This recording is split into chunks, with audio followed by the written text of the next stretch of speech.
Assalamualaikum warahmatullahi wabarakatuh. Bismillahirrahmanirrahim. Rabbi shrah li sadri wa yassir li amri wahlul 'uqdatam min lisani yafqahu qawli. Allahumma shalli wa sallim wa barik ala sayyidina Maulana Muhammadin wa ala alihi wa sahbihi ajmain, amma ba'du. Ketika manusia mengatakan mampu, sebenarnya ada sekian hal yang manusia itu tidak ikut melakukannya, tidak ikut menciptakannya. Misalnya kue nyuber, supirana enak, punya pengalaman, tidak kecelakaan karena apa? Nyuber kue enak, mobilku normal. Mobilmu normal lah, tewabrak mobil ya mabuk ya apa? Nah di sini ini manusia dituntut, diingatkan terus, kamu itu butuh Allah, rahmat Allah itu yang melindungi kamu, bukan keahlian kamu, bukan kecakapan, karena tanpa itu semua tidak bisa, semuanya Allah. Ya, tapi manusia tadi gara-gara misalnya tadi mobilnya normal, dia punya keahlian nyuber, terus mengklaim kalau keselamatan dia itu karena hati-hatinya dia, karena mobilnya normal. Padahal ada sekian catatan yang menjadikan dia selamat dan semuanya itu kudrahnya Allah Subhanahu wa Ta'ala. Misalnya gak ditabrak wong mabuk, gak ono gempa, gak ono bumi merekah. Misalnya kita pintar nyopir lah terus bumi memangap terus kita templung nggak apa-apa. Kemudian daerah-daerah kayak ya rasa tak sebut nomor orang. Kira tahu muka siapa ya, bener mari tak sebut nomor yang ngeri. Ini Indonesia aman, tapi kita tenang aja satunya aman kabeh, ono sing aman. Ora usah kuwatir likuifaksi, ora usah kuwatir meteor jatuh, kabeh ya potensi no? Potensi semua. Sehingga ini sedikit saya ijazahkan. Suatu saat kata Rasulullah, saya yang Mu'ad melihat kamu hanya sejengkal di depan para ulama ketika nanti di akhirat. Terus Mu'ad tanya, Rasulullah tanya, kenapa kamu hanya satu jengkal dengan derajatnya para ulama ketika sowan Allah? Jawabnya Mu'ad, kamu punya amal apa? Jawabnya Mu'ad, ya Rasulullah, saya tidak pernah melangkahkan satu kaki, kecuali saya tidak pernah yakin apa bisa melangkahkan kaki yang satunya. Dan saya tidak pernah mengunyah satu makanan, kecuali saya juga tidak pernah yakin apa bisa menelannya. Dan saya tidak pernah bernafas satu nafas, kecuali saya tidak yakin apa bisa nafas berikutnya. Saking dia tergantung ta'aluk semuanya sama kudrahnya Allah Subhanahu wa Ta'ala. Kalau kita ini kan sok. Kalau makanan sudah di depannya kayak pasti bisa makan. Kalau dia sudah sehat jalan seakan-akan pasti bisa meneruskan. Padahal 0, sekian detik melaku dihantam mobil ya selesai. Misalnya stroke ya selesai, tidak bisa jalan. Sehingga para wali-walinya Allah itu orang yang filah gotin min lahadotagi, setiap kedipan dia, setiap perilaku dia itu hanya ta'aluk ambil Allah Subhanahu wa Ta'ala. Itu yang disebut ya ayyuhan nasu antumul fuqara'u ila. Nah, kemudian resiko makom ini, ya semua makom tak ada resikonya. Resiko makom ini itu biasanya dia lupa doa. Kenapa lupa doa? Karena doa itu terdefinisikan. Tak wari ilmu hakikat terus rumono wis ra paham lah tak ulangno. Ya resiko ilmu saya ingatkan. Ilmu itu kan ada dua. Ada ilmu yang karena didefinisikan. Dan itu akhirnya menjadi masalah. Sebenarnya ilmu itu tidak perlu definisi. Kedua, ilmu yang kita rasakan. Misalnya gini, kalau sama saya tanya, kamu pernah nggak minta jadi punya uang banyak? Nggak tanya, pernah nggak minta? Terus artinya minta itu apa? Terus kita mendefinisikan. Menengadahkan tangan, bilang ya Allah, saya minta uang banyak. Saya minta ingin beli mobil, itu namanya apa? Tidak jauh saja, doa kan? Itu kesalahan kita mendefinisikan doa itu, misalnya menengadahkan tangan dan memohon dan menyebutkan permohonannya, itu terus disebut doa. Tapi kalau menurut Allah, sistem tubuh kamu yang menghendaki punya mobil, sistem tubuh kamu yang ingin punya uang banyak, reaksi tubuh kamu yang terhinakan karena ditagih orang atau butuh uang. Ini menurut Allah ya sudah kamu itu peminta-minta. Saya ulang lagi ya. Sehingga menurut Allah kamu minta tidak minta ya tetap berstatus peminta, pengemis. Nah, orang-orang yang sudah wusul, meskipun itu kondisional ya tidak selalu. Itu ya dia pikirannya mengadahkan tangan apa enggak ya sama saja tubuhnya merasa minta, sehingga dia tidak perlu mengekspresikan minta. Nah, terus orang yang fikih bilang seperti itu tuh sombong, wong kok gak tahu dungo. Sebetulnya keliru vonis orang fikih. Bagaimana mungkin dikatakan sombong? Dia reaksi tubuhnya, elemen tubuhnya sebetulnya meminta. Dia tidak berkategori meminta karena ilmu kadung didefinisikan kalau minta itu yang seperti ini. Itu kan lama. Nanti kalau suatu saat Indonesia yang kuasa itu terlalu NU atau terlalu yang tidak NU, lama-lama ada definisi. Misalnya yang dikatakan tahlilan itu apa? Ya bid'ah, Nabi tidak pernah tahlilan. Sahabat gak pernah nahlilin Nabi, malah ngajak kaji Nabi jadi tahlil. Mana nih tahlilan jalukno sepuro mayit, kaji Nabi jalukno sepuro. Sehingga dengan tradisi itu tahlil itu masuk definisi bid'ah, karena gak pernah dilakukan sahabat dan para tabi'in. Ya salahnya kamu definisikan. Tapi kalau udah kamu definisikan, diarani tahlil, ya mau la ilaha illallah. Terus mungkinkah satu bacaan la ilaha illallah dilarang? Wong ora oleh maca kalimat tauhid. Jadi misalnya tahlil iku nafadno kalimat tauhid. Oke tok ya orang ora iso dilarang tapi nak tahlil iku mitung dinane mayit kaya bodho, sakane kriminal. Enak. Ya sudah seperti itu. Makanya banyak orang salah itu karena ilmu kadung didefinisikan. Nah, definisi itu sebenarnya tidak mengikat dalam banyak hal. Ini penting saya utarakan. Ya karena seperti itu. Makanya itu masalah-masalah besar antara kita dan firqah-firqah yang lain, masalah ahli sunnah, terus masalah yang lain-lain. Memang ya sudah seperti itu. Ya saya ulang lagi ya. Ketika Nabi Ibrahim mau dibakar Namrud, itu masyhur cerita itu. Dan kemudian jadi Nabi namanya Habib Syahid. Habib Syahid itu sebetulnya hanya ngutip Habib Abdul Haddad. Jadi syair itu sebenarnya ada di Diwanul Haddad. Apa? Diwanul Haddad. Diwanul Haddad itu syair-syair Abdul Haddad ketika beliau usul, beliau mukasyafah. Terus bagian dinyanyikan Habib Syahid terus jadi populer. Saya ulang lagi ya. Tubuh kita, misalnya kamu lapar, perut kamu kan mereaksi minta makan. Andaikan kamu itu Tuhan, kan kamu tahu bahwa perut kamu itu minta makan. Tanpa kita bilang, ya Allah saya minta makan, Allah tahu kalau reaksi tubuh kamu minta makan. Sehingga orang yang tidak minta pun asal makomnya makom yang ikror, mengakui kalau dia butuh, ya namanya sudah minta. Tapi fikih kadang mendefinisikan sing darane minta itu hanya madhep kiblat terus menengadakan tangan dan sebagainya. Ya sudah kita sebagai orang pengikut ya yang ikuti fikih, yang ikuti tasawuf, sebetulnya itu definisi yang sepihak. Sehingga ketika Nabi Ibrahim mau dibakar Namrud, masyhur itu cerita itu. Beberapa hari mungkin bulan-bulan orang disuruh Namrud cari kayu sebanyak-banyaknya. Ketika kayu sudah terkumpul mungkin satu lapangan, Ibrahim mau dibakar. Pegawai Namrud itu bingung caranya nguncalo Ibrahim. Mereka saking gedene napa? Api. Nak dincalok ado iku ratok tengah. Nak diparekno iku kepanasan. Masyhur. Terus setan zaman iku orang akeh dadi setan tenan. Saya kan duplikate sakeh dadi setan ra tau muncul. Wong duplikate wis napa? Akeh. Singkat cerita setan itu muncul pura-pura jadi manusia terus ditemukan manjane. Manjane kayak semacam ketepil besar yang jadi mana ya dari kiai-kiai ketepil haram mergo penemune setan. Dari ini tuh. Tapi nak manjane penemune setan itu betul walhasil terus dibikinkan satu manjane semacam ketepil besar terus Ibrahim dilemparkan ke api. Lewat apa? Ketepil tadi idenya siapa? Setan. Nah ketika di tengah api itu unik. Kata malaikat Jibril datang terus tanya sama Ibrahim, ya Ibrahim apa kamu butuh saya? Butuh. Alakah haja apa kamu punya kebutuhan? Jawab Ibrahim lah, saya tidak punya kebutuhan. Amma ilaika fala, kalau ke kamu enggak. Karena kamu makhluk, apapun keren kamu Jibril tetap kamu makhluk. Amma ilaika fala.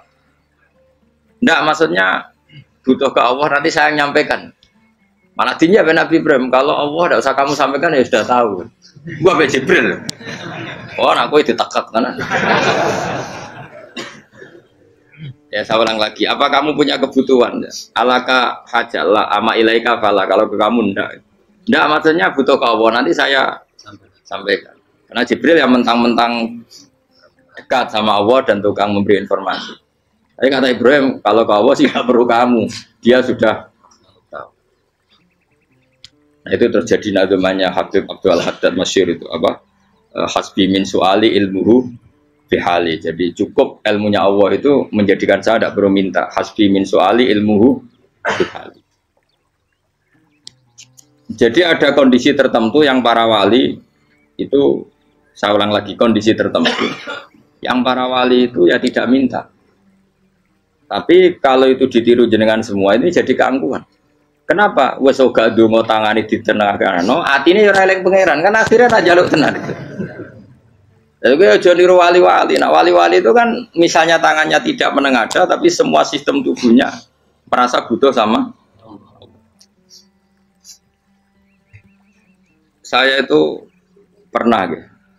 Tapi itu kondisional dan saya juga ngulang tidak mesti bisa. Ketika saya umroh itu pernah saya ada satu kondisi itu doa ya di putaran pertama dok. Di putaran pertama saya berdoa ya agak banyak di multazam. Putaran kedua mau berdoa sudah tidak berani lagi.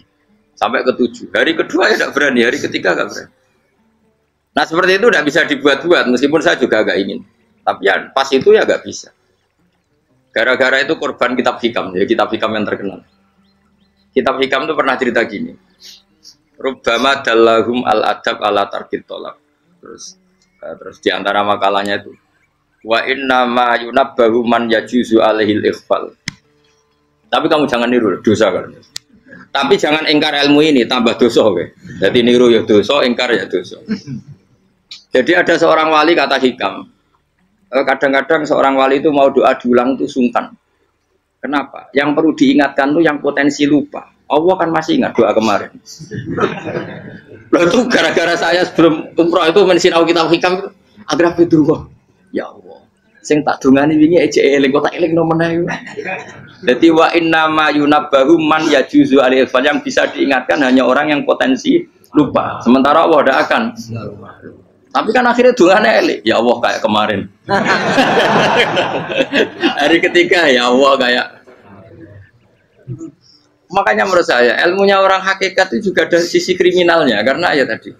Tapi kamu ingkar ya keliru. Memang Allah gak mungkin lupa, ngapain kamu ingatkan?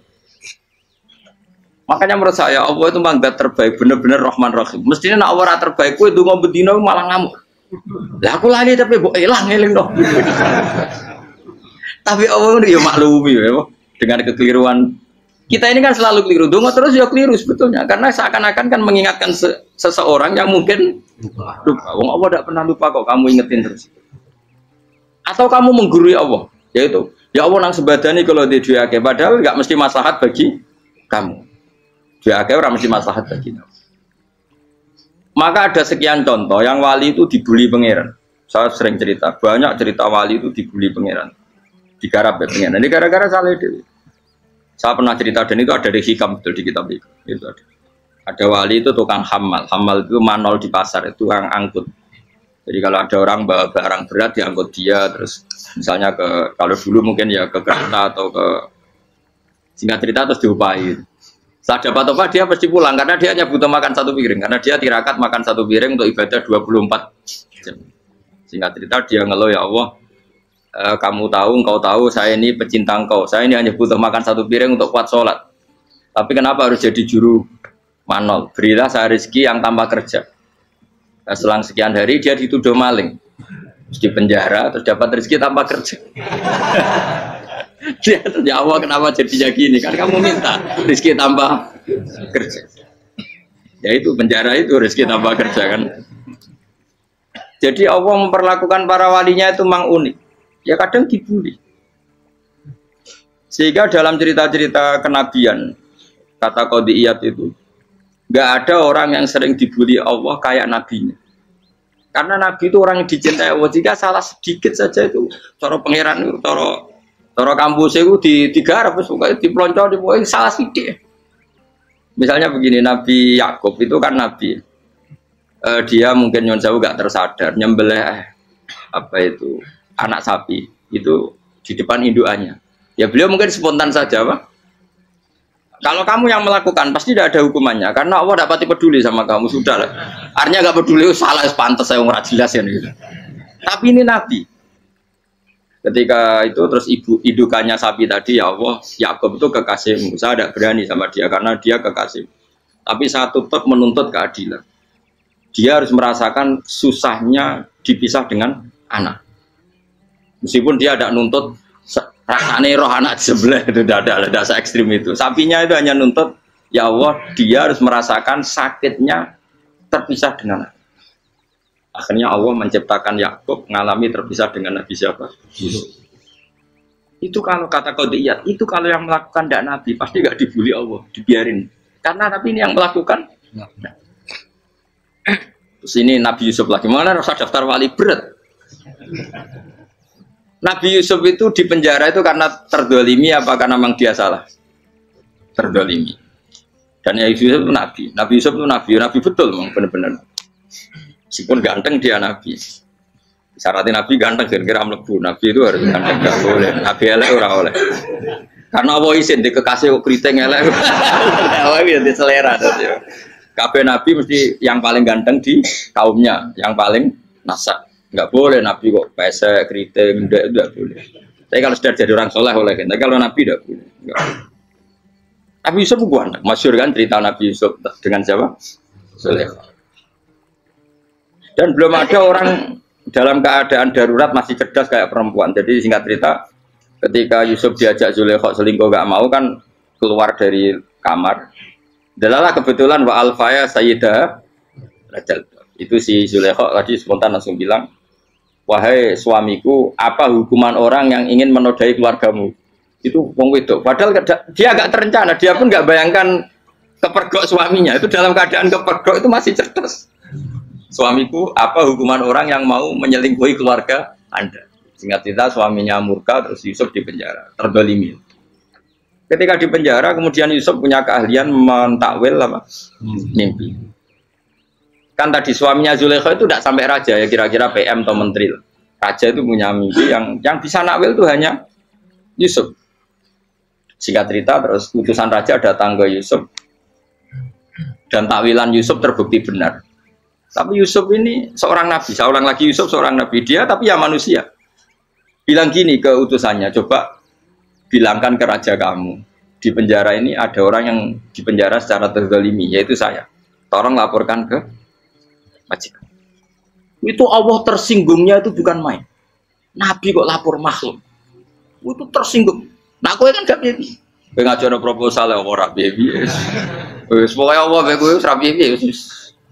Wong sumpen swargane ya ora langsung wae ngono pokoke kira-kira kan sudah tidak perlu ditegur. Makanya fa'an sahu syaitanu dzikra rabbi fala bisa fisijni bid'asin. Maka Allah mentakdirkan utusan raja tadi itu lupa melaporkan peristiwa Yusuf ke raja tadi. Sehingga raja gak pernah dengar kalau ada orang di penjara karena Allah tersinggung. Wong kowe ku nabi kok lapure ambek penguasa. Ngono tok iku wis Allah tersinggung. Karena dia nabi, gak boleh nabi lapor makhluk. Jadi Allah itu dengan nabi itu sangat-sangat sensitif. Sangat-sangat sensitif. Gue begitu. Terus cerita yang terkenal, meskipun ini nggak ada di Quran, Nabi Musa. Nabi Musa itu pernah sakit gigi. Karena dia mentang-mentang kalimullah, orang yang sering komunikasi dengan Allah, minta ya Allah, tolong tunjukkan obat gigi saya itu apa. Dan ini sama Allah dikasih tahu. Kamu ngunyah suket ini, gitu. rumput ini kamu kunyah, nanti pasti sembuh. Karena resepnya dari Allah ya pasti mujarab, kan nggak ke dokter. Singkat cerita dikunyah terus sembuh. Suatu saat dia sakit gigi lagi, nggak konsultasi lagi karena masih punya resep tadi kopian apa resep. Dia datang nyari suket yang sama dikunyah tambah sakit. Tanya sama ya Allah ini kan resepnya yang sama, kenapa tambah sakit? Kata Yusuf, kata Allah, kamu itu kekasihku. Ora nak sing ngobati ku aku ra suket sembrono. Semenjak itu Yusuf Nabi Musa tidak pernah taruh resep lagi sudah. Andaikan tuh kamu, pasti Allah juga gak tersinggung. Makanya kata qadiyat, kenapa para nabi sering ditegur itu bukan karena Allah murka. Nabi itu beda.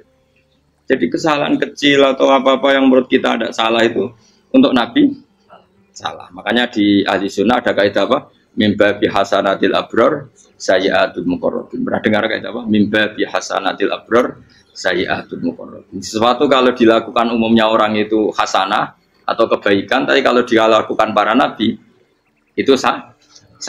Karena apa ya? Saking dekatnya dengan Allah. Saya ulang lagi apa? Mimba bi hasanatil abror sayyi'atul muqarrabin. Jadi nabi itu beda. Nah, para nabi itu orang-orang yang mengalami fikir yang doa resmi kayak siapa tadi? Definisi fikir ya sering. Kayak definisi orang tasawuf yang sering. Sehingga ketika nabi berdoa ya memang secara disiplin ilmu yang namanya berdoa ya minta Allah dengan mengadakan tangan. Ketika enggak berdoa karena nabi sadar Allah tidak perlu diingatkan lagi, pasti masih ingat. Jadi dua-duanya benar terus. Makanya nabi itu lam yazal fitaroki, nabi itu selalu naik derajatnya. Karena pas minta ya benar, pas tidak minta ya. Kalau kamu turun terus, pas minta itu karena tomak kamu, hadun nafsi kamu, serakah kamu, tapi nggak tahu diri, pantas taura dengan permintaan. Kayak gue misalnya jongo jadi wali, iso Allah tersinggung, bocor atau tirakat atau dia harus jadi wali. Tapi gak dongo ya Allah tersinggung, kere atau dongo. Jadi orang kalau tidak wali itu sudah keliru terus. Jadi gue di sepuro, tapi tak kira itu akeh. Ya jajal gitu ngajak wali kok sabtu kok dirjelang. Kira-kira Allah tersinggung ngapa nyembah? Kira-kira tersinggung. Tapi misalnya kira tahu dongo kepengen kau Imam Syafi'i, Allah tersinggung. Bocah ora di idola. Terus piye Gus? Piye kadung salah biasa wis. Wis bakat salah no. Bakat salah. Ini dongane sing gampang kae mesti bener Rabbana dzalamna anfusana wa lam taghfir lana wa tarhamna lanakunanna minal khasirin. Saya pernah punya kitab dan kitab itu menurut saya luar biasa. Bahkan ketika adu bully itu, adu cara mahasiswa itu kayak pelonconan itu. Nabi sama Nabi pengiran gitu dan itu sekali yang satu salah melakukan disiplin ilmu pengiran itu degradasi. Dan Allah memang mengancam gitu. Kalau kamu melanggar ini, la biton namin diwanin nubuah. Nanti la amkuan namin diwanin nubuah. Kamu saya hapus dari buku kenabian. Tes-tesannya ya lucu, biasanya begini. Kata Nabi Musa kan ditanya, ketika dia khutbah ditanya orang, siapa orang paling alim ya Nabi Allah? Sekarang orang paling alim itu siapa? Nabi Musa jawab, saya kan. Ya itu Allah tersinggung karena wong kok mletene ngono. Tapi andai kan Nabi Musa kok jawab Fauzi itu salah, tambah salah meneh. Atau enggak Ruhen, malah salah meneh. Tapi jawab Musa ya salah. Saya Gusti, saya kan. Orang paling alim siapa? Saya. Allah memperingatkan Musa, ada seseorang yang lebih alim ketimbang kamu. Coba kamu harus ketemu dia. Ketemu dengan cerita ketemu Nabi siapa? Khidir. Terus dalam 3 sesi ini, 3 babak ini buli-bulian. Nabi Khidir itu dalam 3 babak ini selalu kelihatan salah.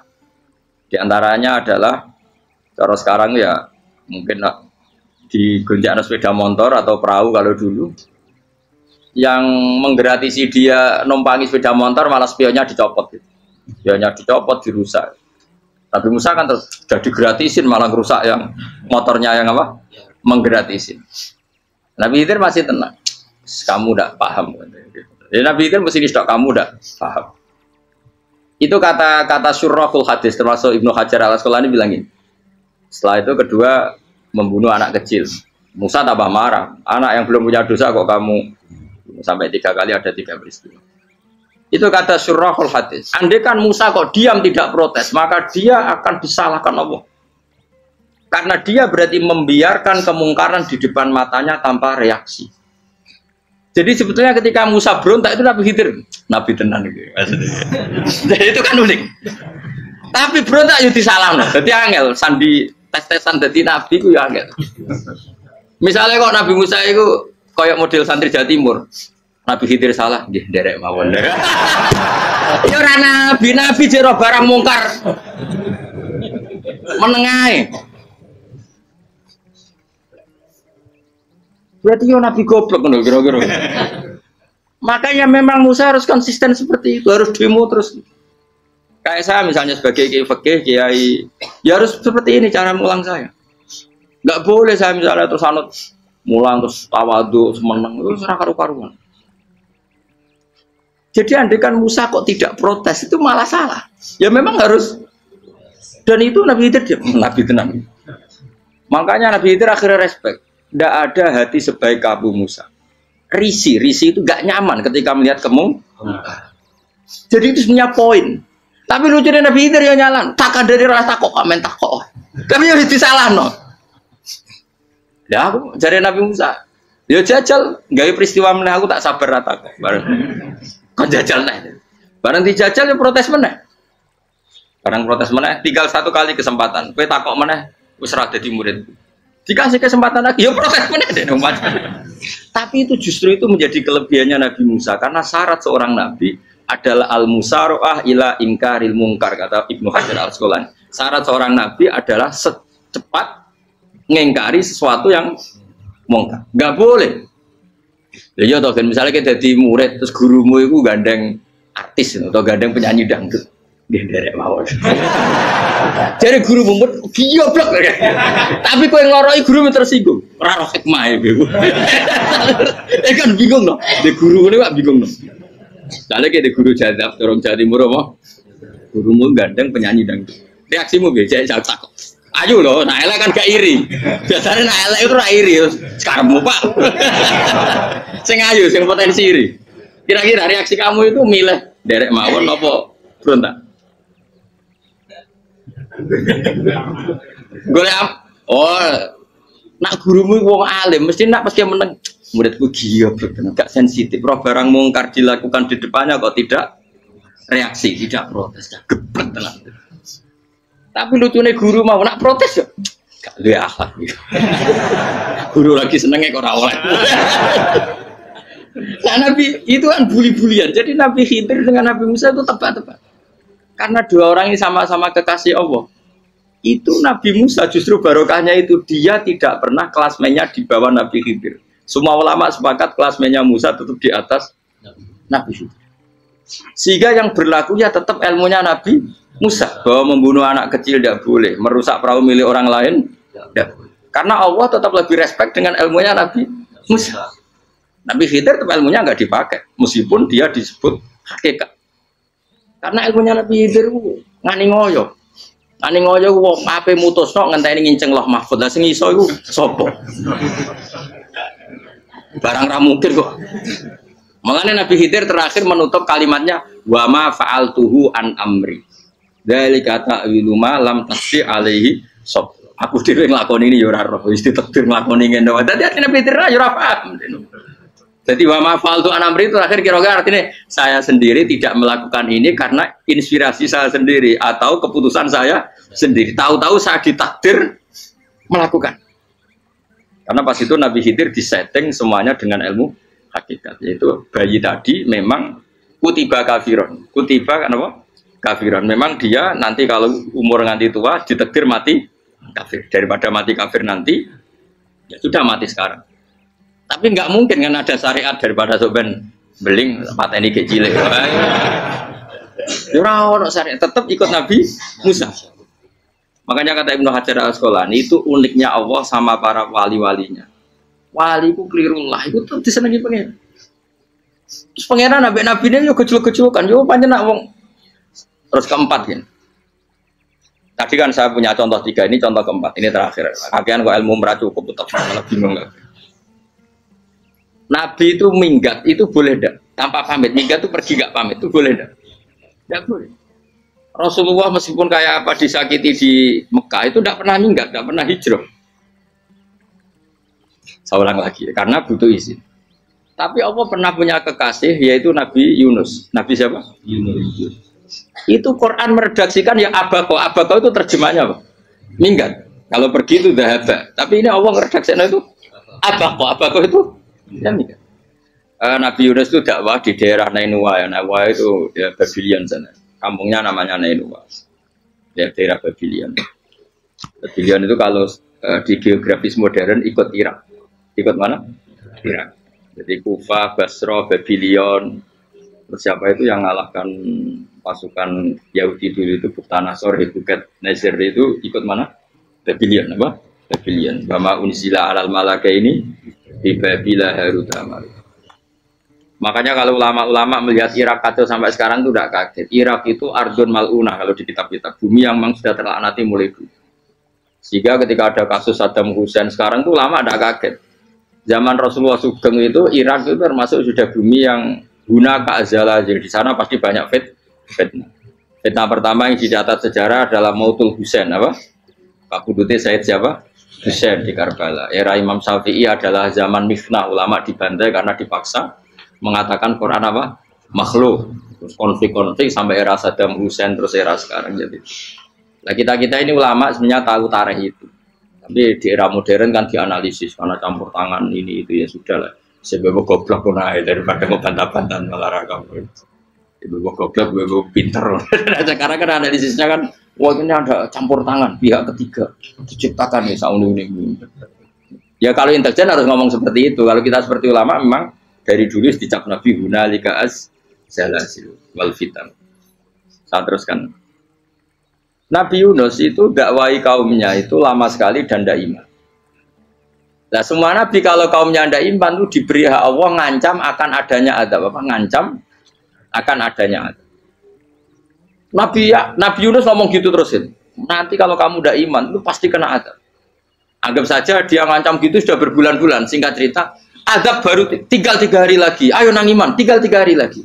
Ya kira-kira dia ngomong misalnya Ahad, berarti Ahad, Senin, Selasa, atau kamu milih Selasa ya Rabu, Kamis. Singkat cerita Ahad itu dia gak kuat. Wah semuanya kurang telung dino kaumku tetap orang iman. Mangkel asal, minggat deh. Minggat itu jadinya minggat kan gak punya tujuan, so asal pergi jauh saja. Ada perahu, sekenanya dia naik saja. Namanya minggat nih. Kalau bawa bekal terencana, bawa visa paspor kan plesir namanya. Jadinya minggat itu ya gak, ya sekenanya gak persiapan. Singkat cerita sampai ikut perahu nelayan tadi terus zaman itu ya ada mitos kalau ada gelombang yang nggak wajar pasti ada orang minggat. Terus ditanya siapa yang minggat, Nabi Yunus kan orangnya jujur saya katanya. Ya sudah yang minggat terus dicemplung no, gitu. Ya, terus ada yang agak baik ya jangan gitulah. Ini kan kita semua butuh selamat. Dudi dulu.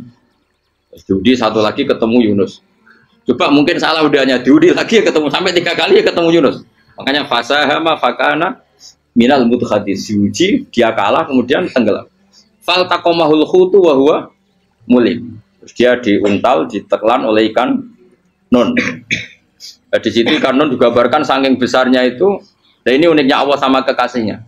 Sudah Allah menyalahkan tapi unik. Ikan ini kan itu sama Allah dikasih instruksi. Kamu nggak boleh makan dia. Dia kekasih saya. Terus ketika di tengah di perut apa?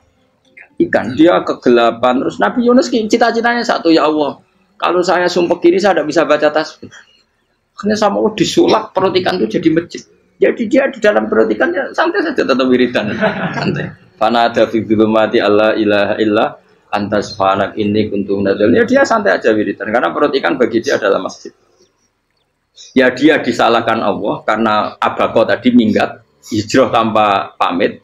Tapi juga dibela-belain Allah, ikan tadi tidak boleh nelan. Ini perlakuan Allah sama orang yang bikin. Tapi karena dia Nabi uniknya apa? Dino Ahad itu kaumnya do nginceng ngomeh Nabi Yunus. Rame-rame nginceng. Lucunya cara nginceng gini. Nak Yunus neng omah berarti bodoh nih. Ngomong ono adab kok dene tengok-tengok. Barang dinceng Nabi Yunus tuh gak ada. Oh tenan ono adab. Mulane wonge rawani neng omah. Itu uniknya pangeran. Jadi mau dekne ra minggat yo salah.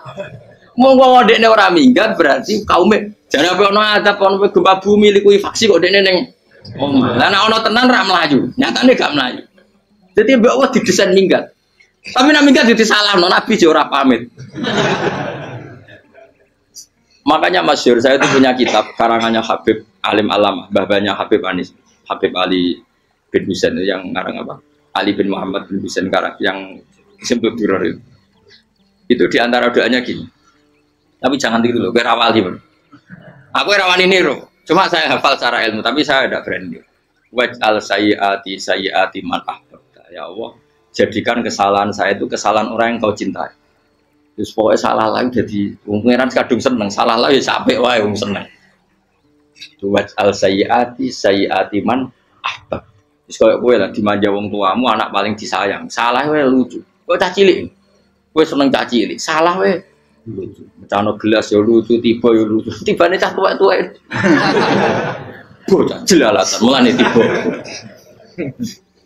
Nah itu barang kau nginceng omahe Nabi Yunus gak ono wong. Wah, berarti adab mau turun betul. Andai kan adab tidak jadi turun, pasti Nabi Yunus berani di tenang.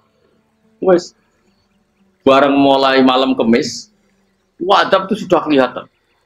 Ada puting beliung, ada apa, sudah jelas pasti ada adab. Kaum yang lapangan tobat. Tobat finish. Secara bal-balan menit-menit apa? Terakhir. Wah, itu sampai pengen ditompo tobatnya. Gue gak sido tak adab bang kue tobat. Singkat cerita, Nabi Yunus hari ketiga atau apa dia selamat. Pakai versi yang umum saja. Selamat. Faltaqamaul hutu bahwa falaulah annahu kana minal musabbihin la bi batni la yaumi yub'atsun. Akhirnya dimuntahkan sama ikan don tadi terus dia keluar. Barang keluar tanya-tanya kabar gimana kabar kampung Nenua, baik-baik saja. Tabar amani mulai karena dia tahu kalau orang bohong itu dihukum mati. Padahal dia bohong katanya Kemis itu ada adab, ternyata kampungnya baik-baik. Padahal baik-baiknya karena mereka jadi masyarakatnya nyari dia karena mau iman. Si nabinya agak berani pulang karena nanti dihukum mati. Aku pangeran nabi kekasih itu dia, pangeran dia bully gitu. Oh itu gue beda-bedaan, wong kekasih pangeran, aku yang ngerti pintu langsung diadab. Jadi pangeran kekasih gue beda, orang koyo. Akhirnya biru seramani mulai. Wah nak mulai aku disiksa. Perkara nih, kalau pembohong itu dihukum mati. Masyarakat yang golek tenan, mergo malam Kemis ku ono adab tenan. Cuma terus do tobat. Disebut falau laka nasqaryatun amanat fanafa'aha imanuha illa qauma Yunus lamma amanu kasyafna anhum adzabal khizyi fil hayatid dunya. Enggak ada kampung yang saya adab kecuali kasil tak adab, kecuali kaum Nabi Yunus. Aku semeh ngadab lho, pas menit terakhir peta adab tobat. Akhirnya ra sido jare pangeran. Iku kaum Nabi sinten? Iku yo barokah minggate Nabi Yunus. Lah iku nabi. Wong kliru kok barokah. Iku nabi. Umpama Nabi Yunus ora minggat, kaume berpikir Yunus bohong. Wong ape ana azab kok tengok-tengok ning ngomong. Tapi pas minggat tenan yo disalahno pangeran, minggat kok gak. Hikmat. Amalane kira usah protes. Wali itu beda, kekasih pangeran. Itu sama dengan sing dialami Rasulullah sallallahu alaihi wasallam ning Sulhul Hudaybiyah. Semua perjanjian itu salah secara hukum fikih. Bukan salah lagi, sangat salah cara ukuran fikih. Sehingga semua sahabat itu protes kecuali Abu Bakar As-Siddiq. Cuma semuanya ngomong Umar, tapi semua sahabat akhirnya ya mencoba di antara perjanjian gini. Pertama kan enggak biar sampean enggak terlalu jadi teroris, enggak terlalu jadi ekstremis. Memang ya usah jadi teroris, ya terlalu jadi teroris. Semua itu mungkin, Kang. Ning dunia semuanya mungkin. Singkat cerita Nabi itu sudah di Hudaybiyah. Hudaybiyah dengan Mekah kan tinggal sekitar paling 40 kilo. Saya pernah itikaf di masjid yang pernah dipakai Hudaybiyah. Kan sekarang jadi mikot ya, termasuk mikot umroh di Mekah kan apa? Hudaybiyah kan mikot di yang terkenal kan apa? Jirona, Tanim, Hudaybiyah. Itu perjanjiannya tuh gini. Perwakilan dari Quraisy namanya Suhail bin Amr, siapa? Suhail bin Amr. Perjanjiannya gini, Muhammad kamu tidak boleh masuk Mekah. Kamu boleh masuk Mekah itu tahun depan. Padahal Nabi sudah bilang ke para sahabatnya, ayo kita umroh. Dan diberi hak umroh. Tapi setelah sekitar 40 kilo masuk Mekah, dicegat sama orang kafir Quraisy. Lah, Nabi sakit tenan. Nabi kadung mentafsir, memberi berita gembira, saya mimpi kalian masuk tanah haram, amini namu khalikin, aman semua. Semuanya bercukur gundul atau mencetak rambut. Pokoknya, terus kata sahabat senang sekali karena mimpi Rasulullah tidak pernah apa? Tidak pernah salah. Bareng di situ, di antara perjanjiannya, hadza ma kataba ali Muhammad Rasulullah. Ini perjanjian yang ditulis Muhammad Rasulullah. Kata Suhail, hapus kata Muhammad Rasulullah. Kalau saya tahu kamu Rasulullah tidak saya perangi, tulis Muhammad bin Abdullah. Kata Rasulullah, ya Ali hapus tulisan Muhammad Rasulullah. Kata Ali, tidak saya tidak akan menghapus setelah Muhammad Rasulullah. Saya berita unik. Hapus gak popoli, masih aku hapus aku tetap Rasulullah. Tulisan. Jadi Nabi ya relax saja. Tapi Ali katanya, wa ma ana bimakhihi abadan. Saya tidak akan menghapus tulisan itu selamanya. Kata Nabi. Kowe nek ora gelem ngapus, tanganku dudono, aku sing ngapus. Nabi kan umi tidak bisa baca terus. Tangannya Nabi sendiri yang dilewatkan ahli ke tulisan itu sehingga terhapus. Nabi ya rileks. Wong tulisan wae aku ora ditulis Rasulullah ya tetep Rasulullah. Nabi masih rileks. Terus perjanjian kedua, kalau ada orang kafir Quraisy masuk Islam harus dikembalikan karena berarti keluar dari habitat. Tapi kalau sudah Islam kok masuk kafir lagi harus dibiarkan karena berarti kembali ke habitat. Nabi bilang ya nggak masalah.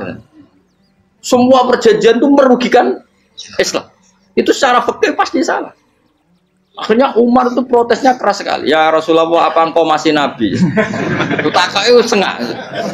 Apa engkau masih Nabi? Dan Nabi siapa santai bala ya saya masih Nabi. Tapi kenapa kamu hinakan kita dan memberikan kehormatan pada orang-orang kafir itu? Jawabnya kan Nabi lucu. Ya agama itu kayak pangeran. Masih aku perjanjian yang ngono kok pangeran sing angkat agama iki tenang wae. Kan Nabi kuwi perjanjian mek manusa gampang. Jadi Nabi itu saking imannya Allah tetap yu'izzu hadaddin. Allah pasti memuliakan ini agama. Apapun perjanjian yang diciptakan manusia. Makanya bapak saya, Mbah Mun guru saya itu ngaram-ngaram tenan mikir Islam. Islam mbok pikir haram, ono sing duwe. Ben dunya rusak kok ben tetep Islam mulya. Rasa mbok pikir terus keliru-keliru lah perjanjian dunya keliru lah. Lo coba Uni Soviet kayak apa hegemoninya? Kayak apa kuatnya Uni Soviet? 100 tahun mengkooptasi Uzbek, Tajikistan dan tapi apa bisa menghilangkan keimannya orang Uzbek Ceknya? Ketika Uni Soviet bubar langsung malah negara-negara itu jadi persemakmuran yang negara apa? Indonesia kayak apa? Dikooptasi. PKI, dijajah Londo tolong atau seket. Mbah Soleh Darat alim zaman Londo, buyut-buyutku alim zaman Londo. Iku semondok Mekah ya alim. Zaman PKI ada wong alim. Saiki ayo, zaman Islam Nusantara apa ono sing alim koyo.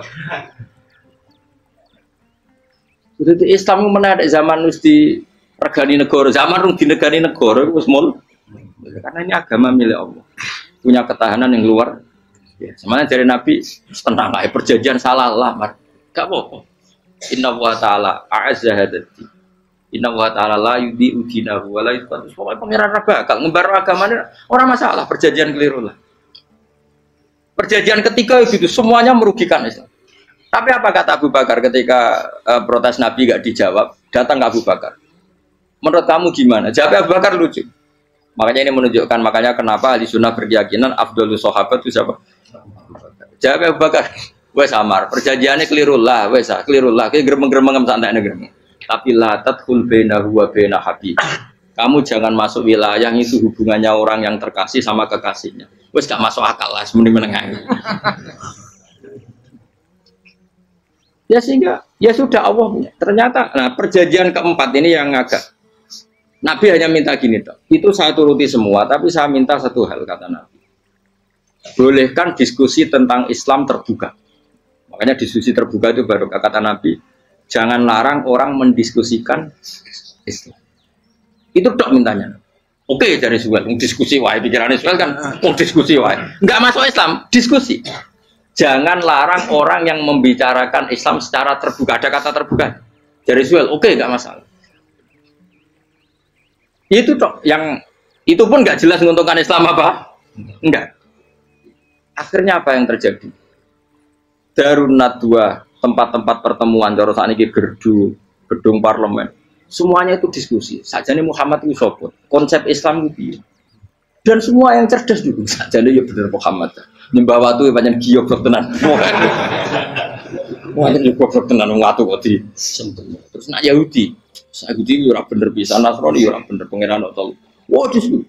Suwe-suwe hasil diskusi sepakat. Jadi tetap bener Muhammad. Tetap bener Muhammad. Akhirnya hasil diskusi gua akhirnya mereka membatalkan perjanjiannya sendiri. Perkara ini baru kayak apa? Malah Nabi ketika balik di Madinah, Umar sempat protes yang dalam. Oke ya Rasulullah, saya nerima konsep Anda, tapi saya menyisakan satu pertanyaan. Jadi jenengan ini ana ayat yang nurjuna la tadkhulunal masjidal harama insyaallahu aminina muhalliqina ru'usakum. Lah kok nyatane ra sida mlebu Mekah malah kita terusir kembali lagi ke Madinah. Lha iku Nabi yang agak lucu ngendikan. Mar, ning ayat iku ra gak ana taune. Apa ana ayat iku taun iki? Sing ngatene taun iki ra kowe. Dari Nabi ya ora ono taune ya. Ora ono taune kok tahun dhewe kan kira-kira. Ayat itu kan gak ono taune, Umar ae sing GR nafsiri tahun ini. Mau suatu saat kamu akan masuk Masjidil Haram. Tapi kan gak ono taune ayat itu. Apa di ayat itu ada tahunnya Umar dan Allah bilang tahun ini ya ndak ya sudah kalau gak ada tahunnya ya pokoknya mesti kapan-kapan terjadi.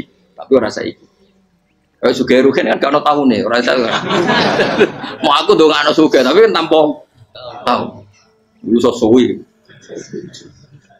Nah, akhirnya apa yang terjadi? Ada diskusi masif di Mekah. Setiap yang cerdas, setiap Nabi tanya, Abu Sufyan siapa? Nabi mau komentar gini, sama siapa teksnya? Misluhu la yajhalul Islam. Kalau Islam sudah didiskusikan, otak secerdas Ikrimah bin Abi Jahal, secerdas ini pasti tidak bodoh tentang Islam. Maknanya pasti akal yang waras memilih Islam. Wah, akhirnya Islam jadi masif. Ya sudah, karena Islam sudah masif, tokoh-tokohnya cenderung Islam, akhirnya perjanjian itu dibatalkan sendiri. Akhirnya waro'aitan nasa yadkhuluna fi dinillahi afwaja. Akhirnya mereka berbondong-bondong masuk. Itu artinya apa? Nabi itu gaya perjanjian cara fikih keliru wae, cara fikih cara dzahire keliru wae, tetap barokah karena punya hubungan khusus dengan Allah Subhanahu wa taala. Makanya la tadkhul bainahu wa baina habib. Itu kan kayak ya sudah seperti di pangeran. Makanya Sayyid Ali itu Sohibu Simtiduran nak donga di antara doanya waj'al sayyiati man ahbab. Jadikan ya Allah kesalahan saya kesalahan orang yang engkau cinta. Karena ulama nyontono ngene, saiki Nabi Adam ambek iblis itu padha salah itu. Enggak jawab. Padha salah, iblis itu salah bodoni Nabi Adam salah dilarang mangan wit khuldi tetep mangan. Mau trimo rayuane sinten? Iblis. Tapi piye-piye pangeran seneng Nabi Adam. Sediluk diusir bar sumajtabahu rabbuhu fataba alaihi bar langsung Adam urung metu kok swarga diwarai. Damke kepengin tak sepuro nggih, tak warai dongane. Iblis tak diwarai. Makane kena ndonga. Dadi ngene ya pokoke wong disenengi ku menangan. Lah kaya pengen ndonga iku, kowe ora bakat wali biasa wae iki cerita. Ya sudah seperti itu. Ya, tapi emang ya sudah seperti itu. Nabi Adam itu orang pati keusir tenan itu fatalah ko Adam Rabbi kalimatin fatal. Jadi orang terlalu jauh dari surga. Kemana lagi pas pertama medun ke bumi ambek Allah diwarai beberapa kalimat sing dadekno di sepuro. Qawat al sayyiati man ahbab. Ini penting kalau atur mulane wilayah-wilayah kenabian itu wilayah yang kita tidak pernah tahu detailnya, tapi kita yakin Nabi itu para kekasih Allah. Dan agama Islam itu juga agama paling diridhoi. Maka di zaman apapun, kecewa apapun dengan perjanjian dengan negara maupun dengan dunia, Islam tetap di rumah pangeran. Wis ora usah kuat. Mikir Islam itu keliru. Nangit mayo oleh nak mikir keliru. Agamanya pangeran kok pikir. Saya masyhur Sayyidina Umar itu kan khalifah paling sukses masalah futuhat. Di masalah apa? Futuhat. Dan Ibnu Umar setiap jalan-jalan itu dibully sama orang-orang. Ya Ibnu Umar, mbok yo kamu itu minta sama bapak kamu supaya dia nyebut penggantinya siapa. Atau bikin suksesi lah. Jangan kok dia khalifah sukses kemudian tidak jelas juntrungannya. Kan dia tetap mati suatu saat. Saking gak kuatnya Abdul bin Umar matur, ya Abah, engkau harus suksesi. Siapa ya pemimpin setelah jenengan? Lah kenapa? Orang-orang bilang kalau ada orang misalnya penggembala kambing terus ditinggal gelanggang itu dianggap dosa karena kambingnya pasti kocar. Apalagi ini urusan umat. Kamu tahu-tahu mati sebelum sesi ini pasti kacau. Umar langsung marah. Agama Islam itu gak sama dengan kambing kata Umar. Agama Islam agamanya pangeran, mesti diurusi pangeran. Aku mau khilafah. Aku mau sukses. Ben aku ora usah mikir. Engko ora diurusi pangeran. Jadi Umar itu justru sangat hormatnya sama Islam itu dengan cara gak mau mikir Islam. Gak mikir berarti gak khidmah, dia tetap mengkhidmati Islam. Seperti saya ini kan yang khidmati Islam lewat mulan. Tapi aku ora tahu mikir nasib Islam. Islam ora kondang piye. Ditinggal Abu Bakar melaku, Umar melaku. Wali Songo mbek kowe rak mulya Wali Songo. Saiki jurus mudin yo mlaku, jurus KUA yo mlaku. Jurus mubalek sing kadang matre ku yo mlaku. Berapa kiai sing dadi oknum perkara proposal? Ya agama ya. Wong bapak udah konco kiai ku mudin, anake mondok. Bareng saking suwene dadi mudin, zaman iku mudin urung untuk gaji negara. Anake yo dhuwit muni spontan. Cung ora ono mati kok dhuwit. Kok ora ono mati ra entuk. Cung ora ono mati kok dhuwit. Muni ku agama yo ora piye-piye juga.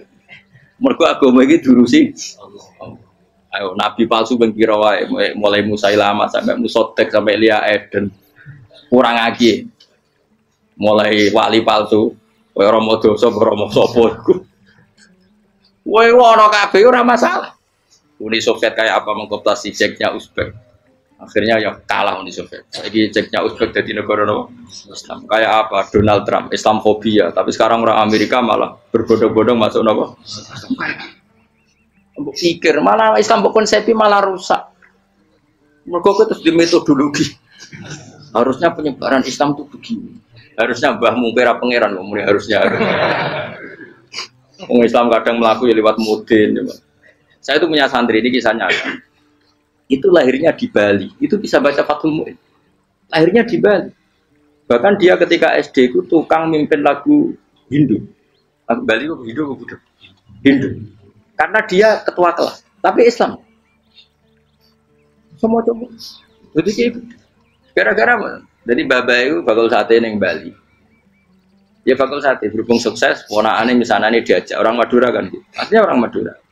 Setelah kampung itu menjadi kampung Muslim lama-lama berkebutuhan punya masjid. Berhubung wis anake kiai ana masjid mosok ora wong alim. Akhirnya anake dipondokno di Jawa. Pondokno di Jawa iso maca muin terus ngaji sama saya.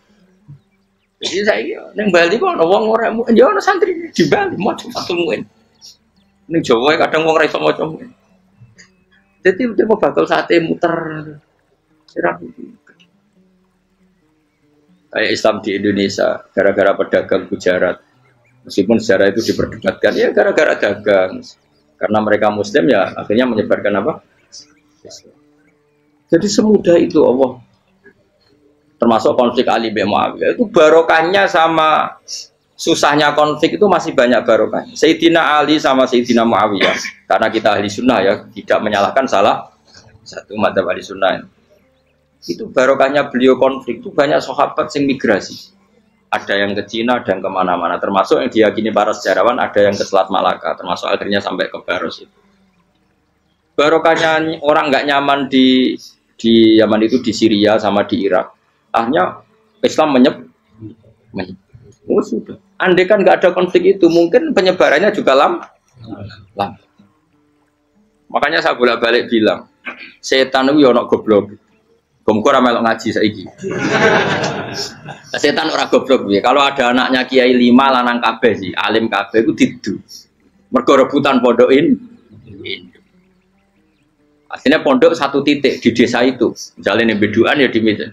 Gara-gara tuh konflik itu terus sing sitok minggat ning Kalimantan. Gara-gara anak kiai yo gawe pondok ning Kalimantan. Sitok minggat ning Sumatera, anak kiai yo gawe pondok ning Sumatera. Cara setane gak ngedu, malah pondok tetap satu titik. Tapi setan iku goblok ora roh, akibat ngene iku ora roh. Akhire dulur didu menyebar. Lah wong saleh menyebar ning ndi menyebarkan sujud, menyebarkan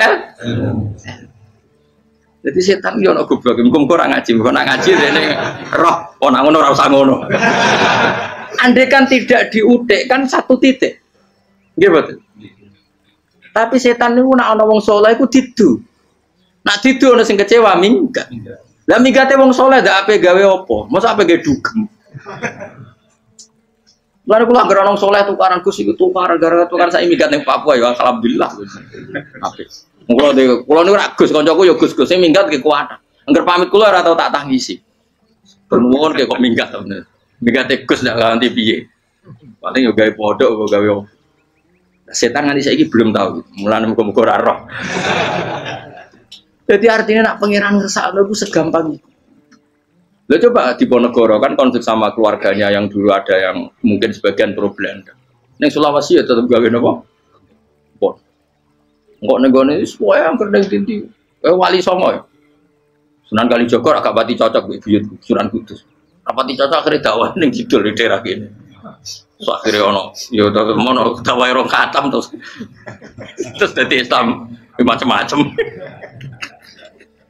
Saat terus no. Tapi ya barokah iku ono Islam tok Tingkir, tok Solo, tok Jog.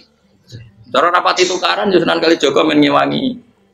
Sunan Kudus, Sunan Bonang dan gone. Berhubung barokah tukaran sithik-sithik.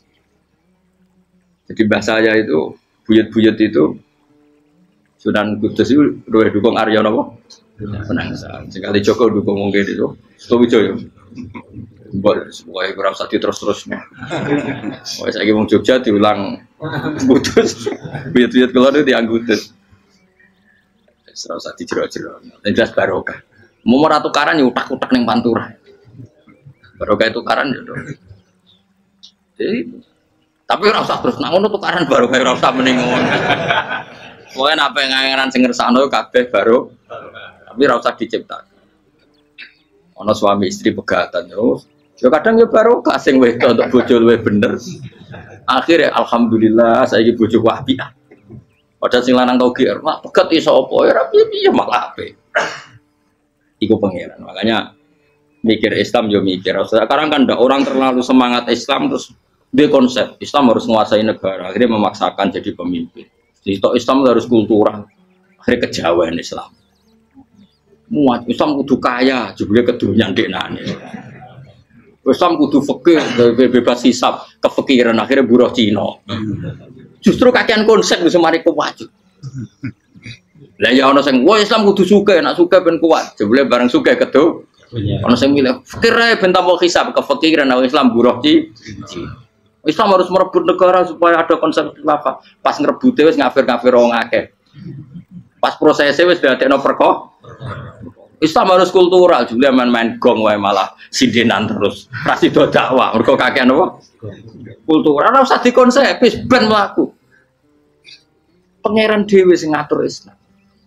Kayak apa agama ini pernah ditinggal orang-orang terbaik? Mulai para sahabat tabiin sampai wali songo, nyatanya tetap Iku nunjukno agama ini diurusi Allah Subhanahu wa taala. Napa khidmah wae. Kayak saya yang mengkhidmati Islam. Khidmah itu berbakti memberi pelayanan pada Islam. Tapi ra usah ngrasa mimpin apa Islam, apalagi membuat konsep untuk Islam. Justru konsep kita ini nanti yang merusak. Karena tadi ngendikan ulama-ulama wa inna minal ilmi la jahlan. Kadang ilmu itu tetap melahirkan kebodohan. Kenapa? Ketika ulama ditanya, innalil ilmi tuhyanan katuhyanil mal, karena ilmu itu punya keangkuhan, kelacutan kayak lacutnya harta. Misalnya gini, saya seorang fakih. Ditanya sesuatu yang tidak mendesak pun saya jawab, hanya karena mempertahankan kredibilitas saya sebagai seorang fakih. Padahal jawaban saya itu malah bahaya bagi Misalnya gini, contoh gampang. Ada orang, misalnya Ruhin baru tobat, dia sholatnya salah, rukuknya salah. Terus saya ditanya sama Fauzi, ke sholatnya Ruhin sah apa enggak? Wong dia enggak memenuhi syarat dan rukun. Tentu saya sesuai disiplin fikih saya bilang enggak sah. Karena sujudnya ngongkrong atau dia sholatnya fatihahnya ada. Padahal andaikan saya ada jawab lebih baik. Karena apa? Bisa saja menurut Allah sholatnya dia enggak sah secara fikih tapi diterima Allah. Karena dari tidak sholat menjadi sholat. Itu kan ibarat begini. Orang makan tela yang agak-agak beracun, tapi tidak racun yang mematikan. Itu baik apa enggak? Ya tidak baik jawabannya. Tapi kalau bandingannya daripada tidak makan sama sekali, tentu baik makan. Nah, kesalahan itu yang, makanya kata Imam Ghazali, kesalahan itu yang dialami para fuqaha mu'asirun sekarang. Setiap pertanyaan itu dijawab. Dan ironisnya karena sesuai disiplin. Ya tidak bisa, makanya saya pernah punya teman divonis dokter 2 bulan lagi mati. Terus teman itu gak doyan mangan. Tapi sarannya dia hidup kalau ada obat dari Jerman itu. Kalau ada obat dari Jerman dia hidup. Kalau enggak ya mati kan. Tak tili mati kapan? Kan ini udah. Kabarnya orang mulai mana? Sesuk sopan orang bulan. Lukus orang bulan cepet kok mana sih? Iku iman mulai cilik, memangnya mati ku gak rong bulan kasih sowae iso wae engko. Wong pangeran sing di otoritasnya wae ra jajeni rong bulan 3 bulan kok dokter jajeni ke percaya, aneh-aneh wae. Saya tak takoni Israel lah muni ngono.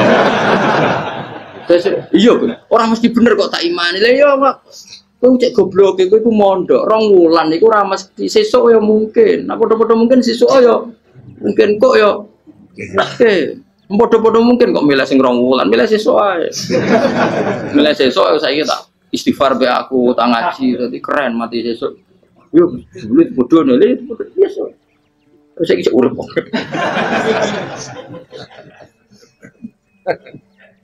Ya karena tadi sesuatu yang enggak otoritasnya itu kita ini kan jadi orang aneh. Agama mulai dulu mengajarkan kita beribadahlah kepada Allah seakan-akan kamu mati besok. Nak kowe santri tenan tanpa diancam mati 2 wulan iku nek ibadah kok mati sesuk 2 wulan itu kesuwe. Lho kula nganti saiki perasaan kula nggih urip sedina. Mulane kula duwe 200.000 cara kula nggih kathah. Urip nganti sesuk ya duwe 200.000 aki ya. Ana wong butuh duit akeh mergo nyongkone urip suwi. Terus kula agar, karena kula ora pati seneng derajat, sesuk mati kok di derajat bareng sesuk. Ya kita mangka anaka tamu tuh. Akhirnya dia terus mulai rileks, mulai sebelum malah ramati. Sembrono. Maksud saya itu kita makanya kembali lagi antumul fuqara'u ila. Kita ini butuh. Makanya kalau suwun semuanya anut para nabi dan kalau ada kesalahan para wali, para nabi itu kesalahannya apa? Mimba bihasanatil abrar sayyatul muqarrabin. Jadi nabi itu karena hubungannya dengan Allah sangat apa? Dekat sehingga hal-hal yang cara zahir itu salah tapi itu menjadi berkah dan kita tidak pernah kayak apa sulhul apa? Hudaybiyah. Makanya kata Abu Bakar enggak ada sulhun a'dhamu minal Hudaybiyah. Enggak ada perdamaian yang lebih afdal ketimbang Hudaybiyah. Makanya saya itu termasuk ulama yang setuju misalnya di McGill di Amerika atau di Kanada itu kan ada Islamic Studies. Saya pernah ditanya, Gus, kalau ada sekolah perbandingan agama menurut kamu setuju enggak? Saya bilang enggak masalah. Yang penting asal yang dikaji itu Islamnya, bukan orangnya. Kalau yang dikaji orangnya ya copet Indonesia ya Muslim. Kadang koruptornya ketua partai Islam. Wonge kan macem-macem. Yang dikaji Islamnya loh, asal yang dikaji Islamnya. Jangan orangnya. Orangnya bulet-bulet. Wah, juara lah no. Juara. Karena pikiran saya niru Hudaybiyah. Ketika Islam didiskusikan secara masif, tetap yang unggul itu Islam. Makanya Rasulullah minta, enggak apa-apa, semua perkara saya setujui, cuma jangan larang orang mendiskusikan Islam. Akhirnya di Mekah, di Darun Nadwa, di pojok-pojok kampung, di perapatan-perapatan orang tanya, sebetulnya Muhammad itu maunya apa? Mereka ada yang bilang, ya Muhammad kepinginnya wong nyembah pangeran. Pangeran sapa sing gawe langit bumi. Akhirnya sing cita, iya, pangeran ya pantes sing gawe langit bumi. Pangeran ora tahu saya apa-apaanan.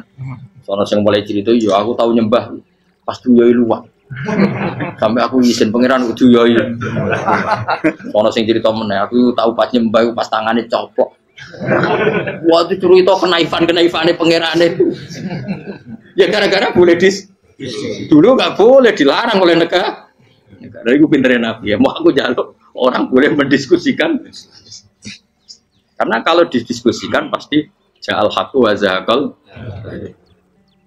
Mohon kalau terus nanya. Inna wa yusmi'u may yasha wa ma anta bimusma'in man fil qubur. Alam tarono ta ora ngerti sira ta alam tekse ora ngerti sira ana wa ing satuna wa ta'ala iku anzala nurono sapa Allah minas sama'i sanging langit. Awan nurono ma'an ing banyu. Fa akhrajna mongko ngetokno sapa ingsun fi tetep ing dalam dawuh akhirna iltifatun ta iltifat. Iltifat itu pindah anil ghaibati sanging dhamir kok. Mestine kan fa akhraja. Tapi dadi napa? Fa akhrajna. Harusnya kan Allah menurunkan hujan dari langit kemudian Allah mengeluarkan beberapa buah. Tapi diganti apa? Fa akhrajna. Kemudian kita Allah maksudnya. Kami Allah menurunkan bihi sebab anane mak samarot ing boro-boro buah. Mukhtalifan ingkang werna-werna apa alwanuha pira-pira wernane samarot. Maksudnya Allah ingin menunjukkan kekuasaan. Sekarang orang sama-sama dari sperma. Ada yang kafir, ada yang mukmin, ada yang kriting, ono sing bangir, ono sing elek. Anggap aja kayak buah. Buah itu dari tanah yang sama, dari air yang sama. Kemudian melahirkan buah yang beda. Memangnya misalnya buah sing kecut ya ning bumi Indonesia. Pinggirnya ditanduri pelem manis yo ning bumi Indonesia. Mestinya kan kalau buminya sama kan nak kecut kabeh, nak manis. Tapi ternyata enggak. Allah bikin buah yang macam-macam rasanya, macam-macam warnanya dari tanah yang satu, dari air yang satu. Itu kenapa begitu? Ya saking kudrahnya Allah, saking kekuasaan Allah. Mukhtalifan khali warna-warna alwanu beberapa warnane samarot ka afdoro kaya dene ijo. Wa ahmarolan abang, wa asfarolan asfar. Asfar itu agak kekuningan. Wa iriya lan yane kabeh. Wa minal jibali lan iku setengah saking pira-pira gunung judadun uti pira-pira dalan. Delala Allah masih ada gunung sing tak tahu diambah manusa lah ya. Delala ada desain alam yang paling layak ada ya selalu ada yang layak dilewati jam wujuda tori konteks dalan fil gunirihi lan liyane napa jabal bidon kang putih-putih jadi kados gunung-gunung teng Indonesia. Nah didelok waduh kemudian ada jalan mesti nyelirit ketok putih wa khumrun lan ana sing kemerah-merah ron ke kuning-kuningan ya mukhtalifun ingkang beda-beda alwanuha apa pola warnane judat fil jibal bisidati ana sing terjal waduk filan ana sing kropos ya kaya gunung-gunung itu kan ana sing apa cengkramane ku enak berarti sidah ana sing napa dari tanah sing napa kropos wa qara bi busud lan pira-pira watu kemloso piye kuna manane kemloso watu besar sudun kang ireng-ireng atfun ala judat suhur nek pira-pira watu syadidatu sawati kang banget ireng. Artinya gini loh. Intinya misalnya bumi itu dari apa? Kita tidak pernah tahu. Kalaupun tahu, kita tidak bisa mengendalikan. Nyatanya bumi warnanya macam-macam, buah-buahan ya macam-macam. Iku nunjukno kabeh iku kudrahe Allah Subhanahu wa taala. Yuqalu den ucapno kaciran kang aswadu tur banget ireng hirbibun wa qalilun hirbib aswad. Niku bahasa mawon guys, pokoke wong Arab niku biasa ireng banget, ireng jelinteng. Lah ngeten. Aswad itu maknane iku wong Jawa, nek muni ireng banget misal ireng jelinteng. Pokoknya wis ireng disifati sesuatu yang mempertegas apa? Kehitamannya. Wa minan nasilan setengah sing manusa wa dawabilan pira-pira kewan. Walanami lan pira-pira raja kaya. Jadi kalau dawab itu mulai melata ya dawab, mulai kodok ya dawab. Nanti mulai kewan apa saja itu dawab. Kalau an'am itu lebih yang agak terhormat kayak apa?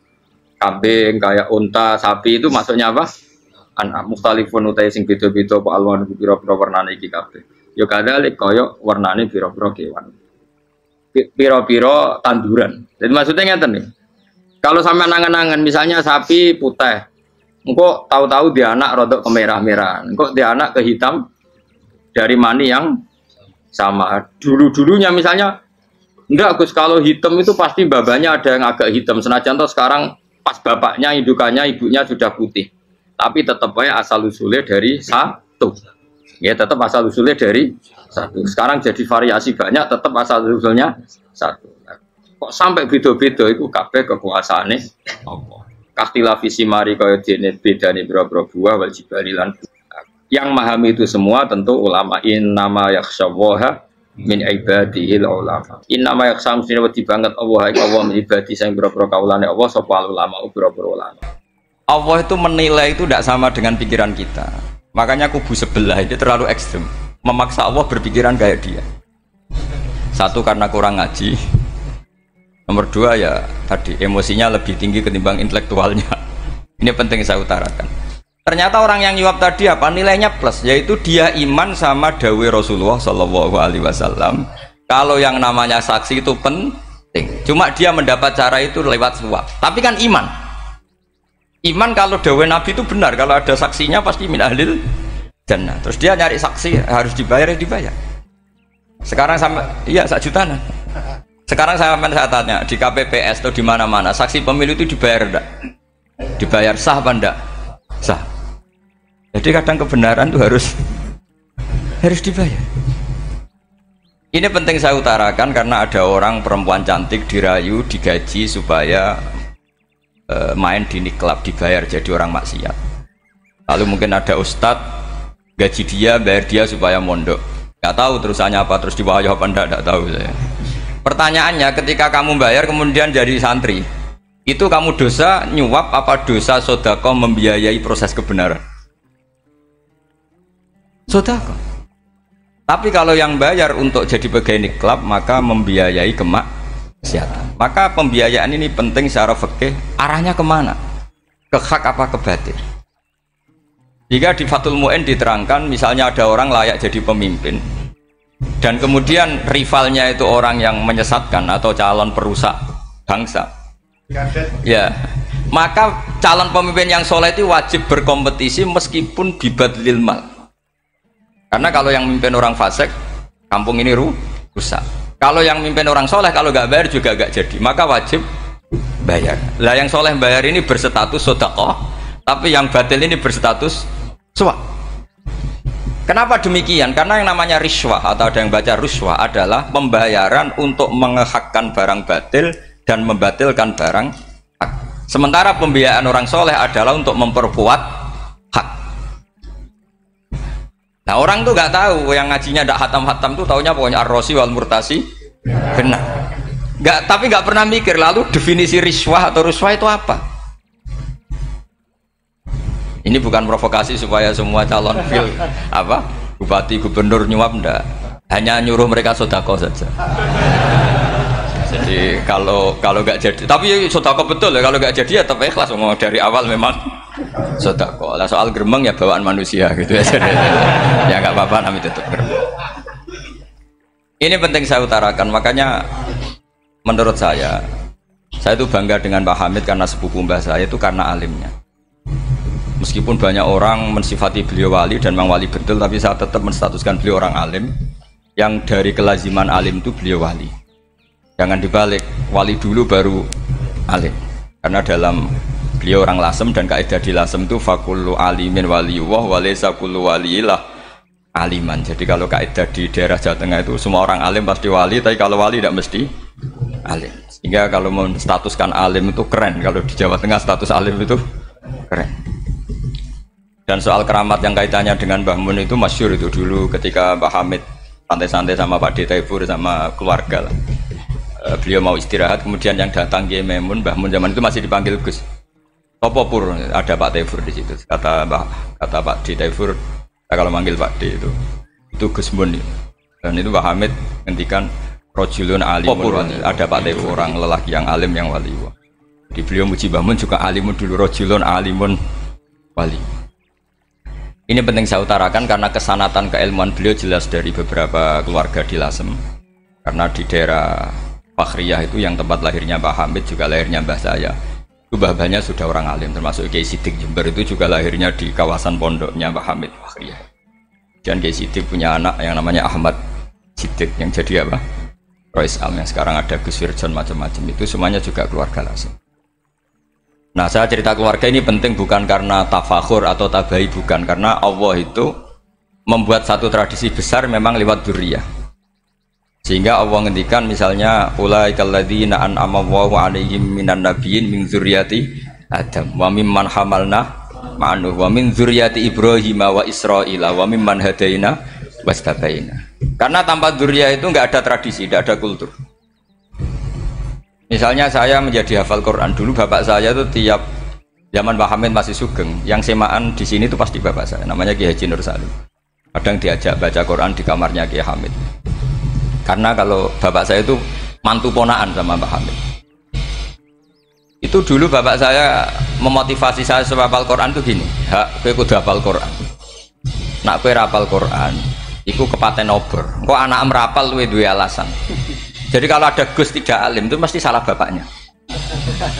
Karena kalau bapaknya bisa baca Wahab, anaknya mau baca primbon tuh malu. Tapi kalau bapaknya sudah bacanya WA, anaknya jadi primbon. Era cucu sudah dukun. Era cucu sudah kayak Dimas Kanjeng, nanti itu pasti. Karena nggak ada rasa malunya. Tapi kalau bapaknya alim, baca Wahab misalnya, juga qanaah, anaknya juga itu figurnya. Cucunya juga gitu figurnya, makanya disebut dzurriyyatam ba'duha min ba'd. Ini penting. Dulu Mbah Mun itu sering ngijazahi saya, itu persis ijazahnya bapak, ijazahnya Mbah Hamid. Kalau punya amplop itu ya dibeda-bedakan, ini amplop dari tamu, ini dari pejabat, ini dari orang fakir. Jika penggunaannya juga sesuai itu, tidak serampangan. Karena dianggap amanat. Kalau kita salah tasarruf maka menjadi hisab. Kalau sekarang nggak salah dikumpulkan. Orang desa salam template wadol pitik kuru wedhus kuru ambek guse tuku HP seri terbaru itu kan kasihan ya. Padahal sing salam template itu ibunya kerja di Malaysia, Mungkin gelantungan ngecat tembok di Malaysia. Hasil salam tempel dienggo Gus tuku HP terbaru itu kan nggak imbang. Nah juga tuku tasbih kan sumbut. Ini bukan nyindir tapi ngamuk. Jadi ini penting karena semuanya itu ada hisabnya. Walatus alunna yauma idzin anin naim. Karena tradisi ini harus kita teruskan ala qadril istithaq. Karena itu nanti yang mengawal ilmu. Kemudian termasuk tradisi mengakui santri goblok, ini penting. Itu nggak ada santri sebarokah santri goblok. Makanya dulu Mbah Mun, Mbah Hamid, Kiai Alim itu kalau sama santri goblok ya tidak benci. Nggak kayak sekarang semua orang bikin sekolah unggulan. Sekolah unggulan itu kritik saya hanya memproduksi orang-orang yang nantinya mendapat. Kalau kamu punya santri hafal Quran, nanti hadiahnya umroh, tanglanya umroh, santri pinter hadiahnya beasiswa. Tapi hubungannya sama negara itu mendapat. Sementara santri yang goblok hidup di pedalaman Kalimantan karena di sana belum ada masjid, bikin masjid dia. Sebagian hartanya dipakai masjid, sebagian hartanya dipakai bangun masjid. Ini yang goblok pendiri masjid, yang pinter pengajian di masjid dibisaroi uang kas masjid. Artinya gini, ya kalau halalnya halal, tapi kita mbok yo roh hikmahnya orang-orang goblok itu. Supaya kita tetap ngaji Rabbana ma khalaqta hadza batila. Semua ini ada gunanya. Subhanaka ma khalaqta. Jadi semua ini ada gunanya. Maka bagi santri-santri yang goblok tolong nanti saya di Fatihai karena saya ini pembela Anda. Lo yang ngomong biar saya karena saya terkenal santri pinter. Kalau yang ngomong sampean goblok kan nggak ada yang percaya. Oh, padune padha gobloke kan gitu. Yang ngomong harus saya. Saya itu niru Rasulullah Shallallahu Alaihi Wasallam. Nabi itu kalau ada santri serabakat pinter itu diwaris sak surat usung nang mulai pinter. Banyak itu. Balighu anni walau ayah, ada sahabat ngaji hanya diajari idza zulzilatil ardu, sudah kamu pulang, sudah pinter. Karena betul. Sekarang coba diangan-angan, ada santri alim alamah, mungkin bakasnya furu'iyah, gimana hukumnya Jumatan jumlahnya itu 40 kurang atau 40 pas imam. Kemudian ada yang batal satu, hukumnya gimana? Dia mikir furu'iyah. Sementara yang goblok, dia di desa tertinggal gak ada masjid. Piye caranya dia masjid? Ini bikin aslul ibadah. Yang sini sudah khilaf tentang yang gak penting. Jadi orang goblok kadang lebih keren. Akhirnya apa? Duriannya yang goblok nanti jadi orang alim alama ngekholi wong goblok karena pendirinya biasanya orang pati pinter. Itulah Allah Subhanahu wa taala. Ada bikin sesuatu itu sia-sia. Nah, saya ini korban ilmu itu. Akhirnya santri saya banyak yang nggak jelas. Ya, tapi ya saya terima saja. Saya santri itu macam-macam. Ada yang profesor, ada yang doktor, ada yang goblok, ada yang baru tobat kemarin. Ada yang Cina lagi seneng ahli sunnah wal jamaah, macam-macam. Semuanya ngaji sama saya. Karena saya tetap berkeyakinan Rabbana ma khalaqta hadza batil. Ini penting saya utarakan karena khazanah kita ini jangan digerus oleh orang yang tidak bertanggung jawab. Pernah ada di hadis Muslim, ini cerita di Sahih Muslim. Ada seseorang sedang sujud kemudian diinjek oleh orang fasik. Saya ulang lagi, diinjek. Rokobahnya, yang diinjek itu rokobahnya. Lehernya itu diinjek sama orang fasik. Kemudian si yang sujud tadi bersumpah wallahi la yaghfiru wallahu lak. Demi Allah, Allah tidak akan mengampuni kamu. Itu Allah kemudian mewahyukan sama Nabi di zamannya. Wahyunya adalah manggalladzi yata'alla alayya alla aghfira li fulan laqad ghafartu dzunuba wa ahbattu amalak. Siapa yang mencantut namaku dengan menstatuskan saya tidak bisa memberi maaf, sungguh orang itu saya maafkan dan yang ahli ibadah amalnya tak cabut semua, tak hapus semua. Karena Allah tuh nggak boleh distatuskan sesuai keinginan kita.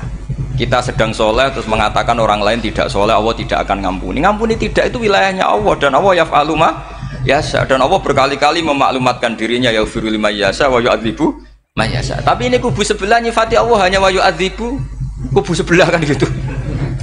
Tidak pernah kalau Allah disifati yaghfir. Bagaimana Allah gak tersinggung? Allah selalu distatuskan yu'adzib. Kira-kira kalau Allah kan gini, saya ini bisa u'adzib, bisa aghfir, kenapa status saya tinggal yu'adzib? Ini ngaji di mana? Khatam enggak kan gitu. Makanya resikonya ahli sunnah itu masyhur tuh Pak Hamid Pasuruan. Tamu macam-macam diterima. Ketika orang benci Golkar itu ada tamu dari Golkar juga diterima. Ketika orang nggak mau diberi hadiah oleh orang Golkar, Pak Hamid ya diterima. Bilang ke bapak, mengaku lomo wae Nur, duit engkau ana gunane dhewe. Sing marai rawan hisab itu kan kamu dapat uang nggak jelas kemudian kamu pakai pribadi. Kalau orang-orang soleh kan nggak pernah dipakai, kan aman saja. Loh, dihisab apanya? Wong hanya peralon. Kalau istilahnya Mbah Hamid itu peralon. Datang diberikan orang lagi, datang diberikan. Kalau kena kamu kan hisab. Terus kamu nyate makan wareg glegeken, nah itu uangnya nggak jelas dipakai nyate glegeken, ya mesti hisab. Kalau nggak jelas ya disedekahkan. Kalau ingin bebas apa? Hisab. Tapi kalau sering sedekah biasanya nggak bebas dari miskin. Tapi kalau kamu wali kan tetap kayak Pak Hamid itu masyhur bisa kok. Tapi kan nggak jadi miskin. Kamu nggak terkenal sakok tapi miskin. Ini nggak wali. Ini penting. Jadi kebanyakan orang ekstrim karena mensifati Allah Ta'ala itu hanya dengan status yu'adzib, tidak dengan status yaghfir. Dan itu mereka harus ngaji lagi. Kurang apanya Rasulullah SAW? Nabi sebagai manusia benci sekali sama pembunuh Hamzah karena qatilu ahabbin nasi ila Rasulillah. Itu sama Wahsy. Siapa yang nggak tahu Wahsy? Qatala ahabban nasi ila Rasulillah, itu qatala Hamzah. Dan ketika Nabi nyuwun sewu maksud no Wahsy, Allah malah nurkan ayat laisa laka minal amri syai'un aw yatuba alaihim. Ada pilihannya aw yatuba alaihim. Apa yang terjadi? Justru Allah mentobati Wahsy. Memaafkan Wahsy, mentobati Wahsy. Ada sahabat yang dipuji Nabi Hamamatul Masjid, akhirnya su'ul khotimah. Kita tahu ceritanya siapa? Sa'labah. Makanya kata Mbah Mun sering cerita ke saya. Banyak orang darani saya itu tidak jelas, kata Mbah Mun, karena saya sama siapa saja baik, sehingga banyak yang nuduh saya itu tidak jelas. Kata beliau, ulama paling jelas ya saya ini, karena masih orisinil, kata beliau. Tapi pakai bahasa Jawa, karena tadi Mbak Idris bilang ada yang MA ya, Mbak, Madura asli tadi, makanya saya terpaksa bahasa Indonesia tadi. Kata Mbah Mun, ulama paling jelas ya saya, karena saya menyikapi siapa saja baik, karena di hati saya hanya membaca laisa laka minal amri syai'un aw yatuba alaihim aw yu'adziba. Kenapa kamu vonis si buruk? Bisa saja nanti baik. Yang sedang baik bisa saja nanti bu. Kalau nasib seseorang nggak jelas, kenapa kamu sikapnya jelas? Nah, ini orang-orang nggak ngaji itu memaksa orang lain jelas. Ini kubu sebelah pasti salah, ini pasti benar. Wong manusia kok dipasti-pastikan gimana? Kita ini tidak nabi. Kalau nabi maksum pasti benar. Kalau sampean apa? Maksum bisa. Jadi ketidakjelasan para ulama ini berdasar konstitusi tadi bahwa itu wilayahnya Allah. Ini penting saya utarakan. Jadi penting sekali. Jadi orang yang sedang fasik sekarang bisa saja nanti tobat. Yang sedang sekarang soleh bisa saja nanti masalah. Hingga Rasulullah tetap mengajarkan ya muqallibal qulub tsabbit qalbi ala dinik. Jadi kalau ngaji itu khatam. Khatam itu begini misalnya ya. Saya pernah ngaji Ihya, belajar Ihya khatam. Bahkan saya punya takrirannya berdasar kitab Ithaf, sarahnya Ihya. Kalau ingin tahu sanadnya sarah Ihya, ya misalnya Gus Idris ini, Idris ngaji Mbah Hamid Pasuruan, ngaji Mbah Dimyati. Mbah Dimyati ini ngaji sama kakaknya Kiai Mahfud Termas. Kiai Mahfud ngaji sama abahnya Kiai Abdullah. Kiai Abdullah ngaji sama abahnya Kiai Abdul Manan. Kiai Abdul Manan ini mulazim terhadap Sayyid Murtado Az-Zabidi. Jadi kalau santri Salafiyah ini ya kira-kira tokoh Sabiah. Karena Mbak Idris Sadisa ya kira-kira sampean itu dari pengarang Ithaf itu baru tokoh berapa? Sabiah, masih keren. Turun pitu. Masih kaya lah. Lah kamu kok miskin? Turun ke wolu katanya kan. Jadi nanti kalau masih keren. Itu sampean ngaji kitab kalau khatam. Saya ulang lagi kalau khatam. Itu memang ada bab-bab di mana ulama itu harus tegas, harus tafrik bainal haqqi wa bainal batil. Oke, itu bagus. Mana yang hak, mana yang batil kita bedakan. Di bab itu bagus. Tapi kalau nanti kamu ngaji bab tawadhu, lihat di Bidayatul Hidayah atau di semua kitab tasawuf, bab tawadhu itu, kalau melihat kamu orang kafir, kamu melihat orang apa? Kafir. Ini aso ma'akufri, ini maksiat wajar dia kafir. Saya ini muslim kok maksiat. Fadam bi akbah, maka dosa saya lebih buruk. Melihat orang tua, mesti ada aksaru ibadatan. Ini lebih tua, mesti ibadahnya lebih banyak. Nanti kalau melihat anak kecil, ada azharu minni sinnan, pasti maksiatnya banyak saya. Jika terus evaluasi gitu, sehingga nggak pernah takabur. Misalnya di sini, saya ini kan gayanya keren, duduk di atas sampai di bawah. Gayanya tok, hakikatnya sampai lebih sombong karena memerintahkan saya. Jadi panitianya itu, makanya saya merasa tawadhu saja meskipun berdiri. Karena hakikat saya ini makmur, diperintah. Panitia ini, penyelenggara ini amir, pemerintah. Kira-kira sombong mana? Itu sekali saya tidak memaafkan, finnar itu.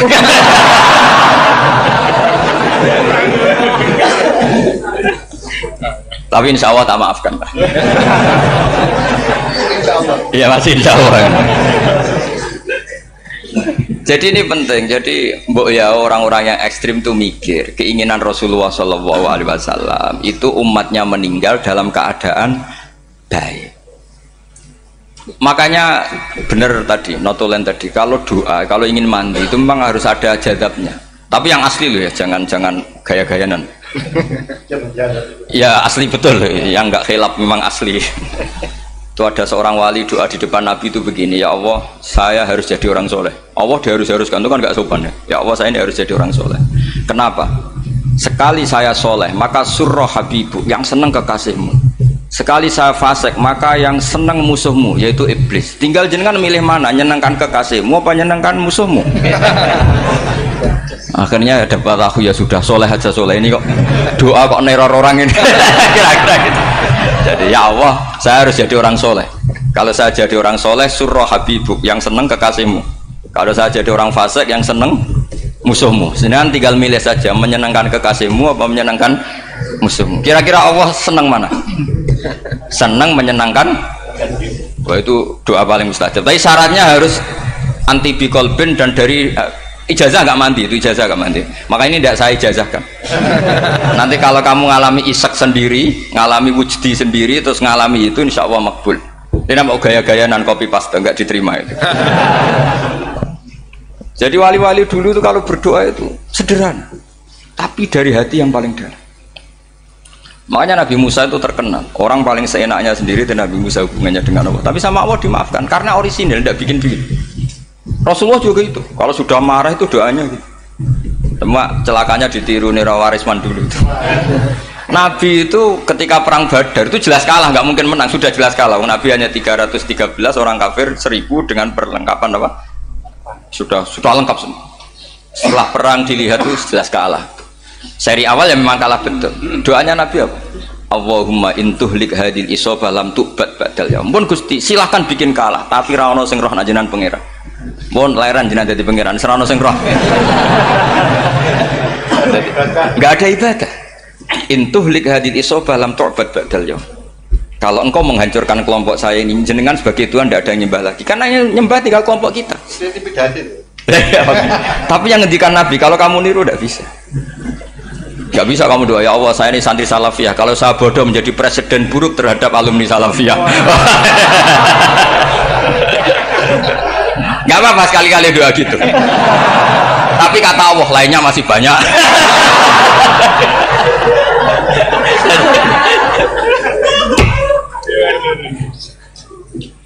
Tapi itu syaratnya tadi harus ada al-wujdi wasima. Jadi makanya Imam Ghazali punya kitab al-wujdi wasima.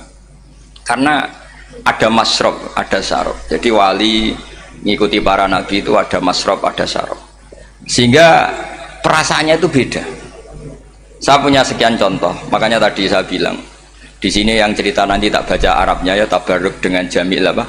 Salim. Jadi Nabi menyontohkan gini ya. Hubungannya Nabi dengan umatnya itu kata Rasulullah ibarat orang punya unta atau sapi yang susah, yang sarodat itu berat. Kalau bahasa sini nama betul. Yang larat ya Pak? Melayu. Terus orang-orang lain ingin membantu, kubu sebelah ingin bantu, tapi ketika mereka ingin bantu malah unta ini tambah lari karena asing. Semua selain pemiliknya ini kan bagi unta itu asing. Jadi mau dibantu ditangkap tambah lari karena ini orang asing semua. Ngajinya agak jelas, asalnya agak jelas, tapi mau ikut ngurmat Islam ini asing semua. Akhirnya kata Nabi yang punya unta tadi datang, kemudian ngambil rumput, terus unta itu dipanggil, kemudian unta itu ngikuti. Kata Nabi, ibarat saya seperti itu. Kalau saya yang memimpin Islam, saya yang merawat umat saya, maka umat akan mudallalah, akan nurut. Tapi kalau yang rumat kalian, malah Islam menjadi kacau. Kenapa menjadi kacau? Karena tadi nyifati Allah saja salah. Orang Islam baik dihukumi kafir hanya karena tahlilan, hanya karena manakiban dihukumi kafir. Sekarang inginnya Nabi orang menjadi muslim apa kafir? Inginnya Nabi orang menjadi muslim apa kafir? Muslim. Lalu gara-gara melakukan perilaku tertentu dihukumi kafir. Iya, ziarah wali songo musyrik, nyekel patok musyrik. Katanya minta sama mayit. Padahal saya andekan jadi mayit itu diziarahi sampean nggak seneng. Nggak senengnya karena ya kadang murid itu jari gurunya ya kurang ajar. Masa gurunya dibilang gini, ya Allah, ingkana musinan fazid fi isani, wa ingkana musian fatajawas andu. Kata gurunya, soleh tenan darani ingkana. Makanya saya tidak suka zaman ziarah ke saya. Kecuali doanya ditasihkan dulu ke saya. Makanya nggak boleh ziarah itu pada Nabi, bisa murtad kan? Coba itu baca di depan Nabi, murtad gak? Ya Allah, kalau ini baik maka gini, kalau buruk. Masa Nabi baiknya ingkana? Lah orang-orang yang menyerang kita kan, itu gak ada zaman sahabat doa seperti itu. Ya mesti gak ada, mana mungkin sahabat baca itu di depan Nabi. Masa Nabi didoain, ya Allah kalau dia baik maka fazid, maka kalau dia buruk, ya gak mungkin. Lah mereka nyerang kita itu gak ada dalam sejarah sahabat. Ya, sahabat kok nahlili Nabi itu gak Nabi mau didoain maghfir lahu. Kan ngenyek kanjeng Nabi jadi ngono ighfir lahu. Ya mesti saja sahabat gak akan tahlilan yang kabudut itu Rasulullah, bahkan diistilahkan kabudut saja salah, intaqala ila rafiqil ala. Nah kalau sampai harus ditahlili, kalau enggak yang rokok betul. Amalnya pas-pasan, dosanya berkelanjutan. Kondak gimana? Punya tanah warisan yang hasil ngerebut milik orang lain, kamu sudah mati, dipakai anak cucumu, ini berkelanjutan nggak dosanya? Berkelanjutan, berseri-seri. Mereka kalau nyerang kita kan sahabat tidak melakukan itu untuk Nabi, ya nggak mungkin lah sahabat mendoakan itu pada Nabi, kan nggak mungkin. Coba kalau kamu jadi mayit, terus kamu gurunya, terus ada murid kamu bilang Allahumma ingkana musinat fazid fi isani wa ingkana musian fatajawaz anhu, mesti kalau kamu bisa bangun. Ya Allah, cong meyakini saya soleh itu masih ingkana. Kalau guru saya soleh maka, kalau guru saya buruk maka, itu kan taklek namanya apa? Itu kan kurang ajar. Saya tidak pernah doa gitu di depan Muhammad Pasuruan, tidak pernah. Saya kalau doakan bangun ya tidak pernah gitu. Allahumma ali darajati fil jannah gitu. Saya nggak pernah ingkana nggak pernah. Karena andekan itu saya juga sama kok. Cuma kalau ada orang doa di bangun gitu ya karena orang lain ya tak biarin. Tapi saya tidak bilang amin, ya biarin aja sudah. Tapi kalau santri sarang nggak usah lah doa ya apa? Ingkana kok. Masa meyakini solehnya gurunya kok nunggu apa? Ingkana. Ini bukan ijazah, ini marah ini jadi pelurusan ini. Saya ulang lagi, ngaji itu harus khatam. Pentingnya khatam tadi, kalau di bab tafriq bainal haqqi wa bainal batin, akan kubu sebelah ini benar karena tegas. Tapi kitab itu tidak hanya bab itu, juga ada bab tawadhu. Di bab tawadhu itu, misalnya kita melihat orang kafir ini wajar maksiat, kan dia kafir. Masa saya mukmin maksiat? Dan ini kafir bisa saja nanti husnul khotimah, saya muslim bisa saja su'ul khotimah. Jika tetap tawadhu, melihat yang lebih sepuh ini aksaru ibadatan minni, melihat yang kecil asghar berarti aqallu maksiatan minni, sehingga melihatnya itu tawadhu. Jadi kalau di bab tawadhu semuanya orang itu mungkin. Nah di sini Rasulullah SAW mengajarkan, ketika malaikat Jabal bilang, Muhammad, orang yang mendustakan kamu saya tungkepi gunung biar mati semua. Kata Rasulullah, saya berharap keluar dari tubuh mereka min aslabihim, dari keturunan mereka orang-orang sing mukmin. Sudah karuan kafir saja Nabi tidak berhenti berharap, jangan-jangan nanti keturunannya mukmin. Dan itu betul. Kita tahu Abu Lahab punya anak Darroh itu mukminah, Abu Jahal punya anak Ikrimah juga mukmin. Dulu Walid bin Mughirah musuh besarnya Rasulullah punya anak Khalid bin Walid. Sekarang orang-orang yang abangan gak hafal Quran, kadang anaknya hafal Quran lewat program PTPG, kadang yang hafal Quran malah anaknya ndak hafal. Makanya kalau pas wisuda sampai bingung, gurunya itu sampai nangis. Kenapa nangis? Ini anaknya orang nggak hafal Quran tak wisuda hafal, saya gurunya ndak hafal kata. Lah kenapa bisa jadi hafid? Karena guru sewaan kata. Itu banyak sekali. Ini penting saya utarakan supaya ekstremitas itu berkurang. Logika-logika yang dibangun ulama itu ngikuti riwayat. Agama itu ngikuti riwayat, bukan sekedar akal. Saya punya contoh ketika kitab Ihya menutup kitabnya, yaitu Imam Ghazali. Itu ada dua orang. Ini di akhir kitab Rojak dan dipakai nutup kitab Ihya sebagai rojaknya Imam Ghazali. Ada 2 orang min ahli nar dipanggil sama Allah. Ini sekaligus ijazah, kali ini ijazah betul. Yang dipanggil di ke surga itu masih muqayyad dan biangkalil jahim, masih muqayyad, masih dibelenggu sama atribut neraka. Terus sama Allah ditanya, piye jong kabarin rokok? Wah syarra maka dan Gusti mun rokok jenengan takokno sekarang ra enak jen. Terus kata Allah, ya sudah kamu kembali ke sana karena kamu memang orang fasik. Itu lari, semangat mau ke neraka. Ini ijazah. Semangat disuruh kembali ke neraka itu semangat lari. Allah tanya, loh Jong kenapa kamu semangat? Ya Allah, saya ini sudah kapok. Dulu ketika di dunia kamu perintah, engkau perintah, saya tidak semangat. Maka kali ini jenengan perintah, saya semangat. Karena saya sudah kapok. Setiap engkau perintah, saya ada lari semangat ke neraka. Nah barokahnya semangat masuk neraka ini, kata Allah, ya sudah kamu di surga saja. Maka ijazah, nanti kalau ada pengumuman silahkan masuk neraka, kamu harus lari sekencang-kencang. Karena itu perintah Allah apa? Yang ketika kita di dunia kalau diperintah males-malesan. Kalau kamu diperintah sholat subuh jamaah kan males-malesan. Dan itu menjadi kita masuk neraka. Sebagai kafarah itu ya Allah, karena ini perintah engkau, saya tidak males-malesan lagi. Wes ngebalikin rokok, lari semangat. Allah akhirnya harus dimaafkan. Panggil lagi, sudah di surga saja. Barokahnya semangat masuk neraka. Nah, ini ijazah ini. Ya diterima ya. Kok enggak semangat terima ya. Yang kedua enggak.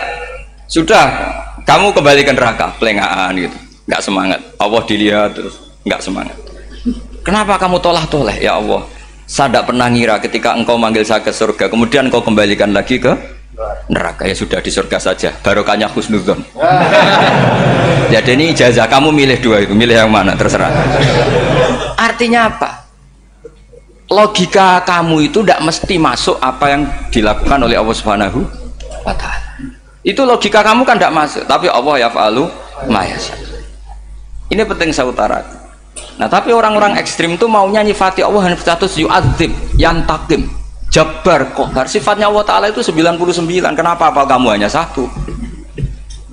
Jadi tetap saja menghadapi fenomena seperti ini tetap laisa laka minal amri syai'un aw yatuba alaihim aw yu'adzib. Sehingga setahu saya Mbah Mun, Mbah Hamid Pasuruan, guru-guru kita, habaib yang alim-alim itu melihat tamu macam-macam ya dilayani semua. Karena ini ngadepi fenomena sosial yang semuanya tidak jelas. Kalau nggak jelas apa? Ya kita bisanya berharap karena afdolul ibadah itu intidharul farad.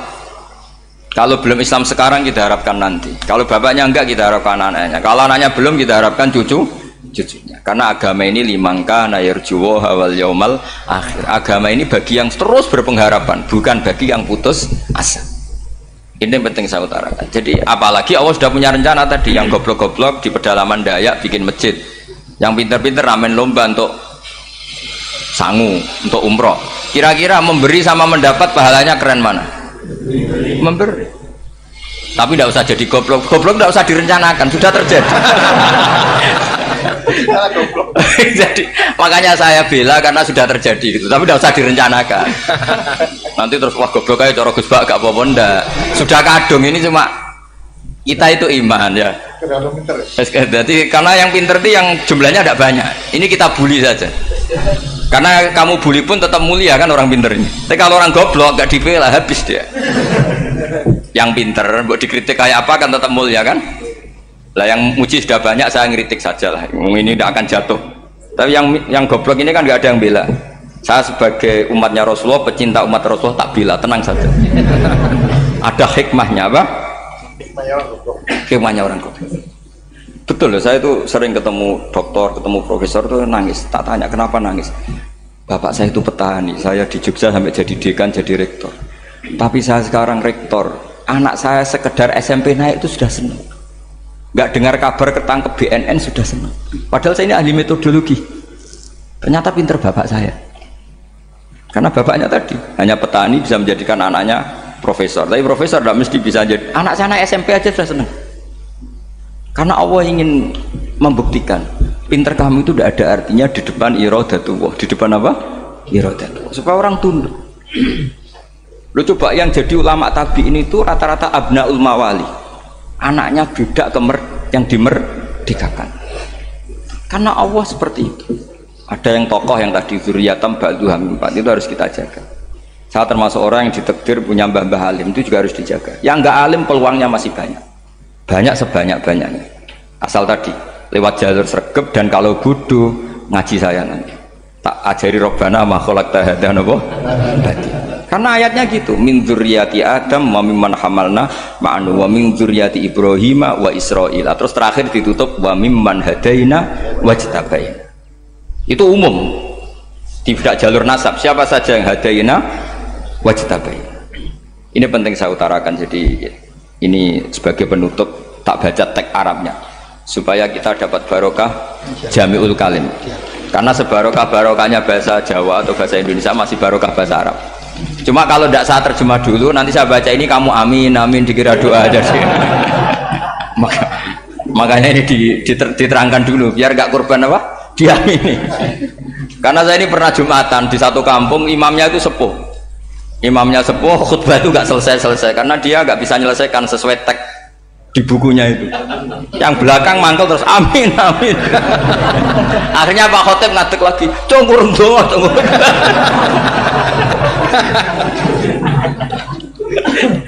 Ya ini masih teks Arab, yang belakang sudah apa? Amin amin kan. Ya saya baca. Yang disimak. Bismillahirrahmanirrahim. Waruya anak Arabian ja'ahu yatlubu min husai'an fa'atahu. Sumaqala ahsantu ilaika.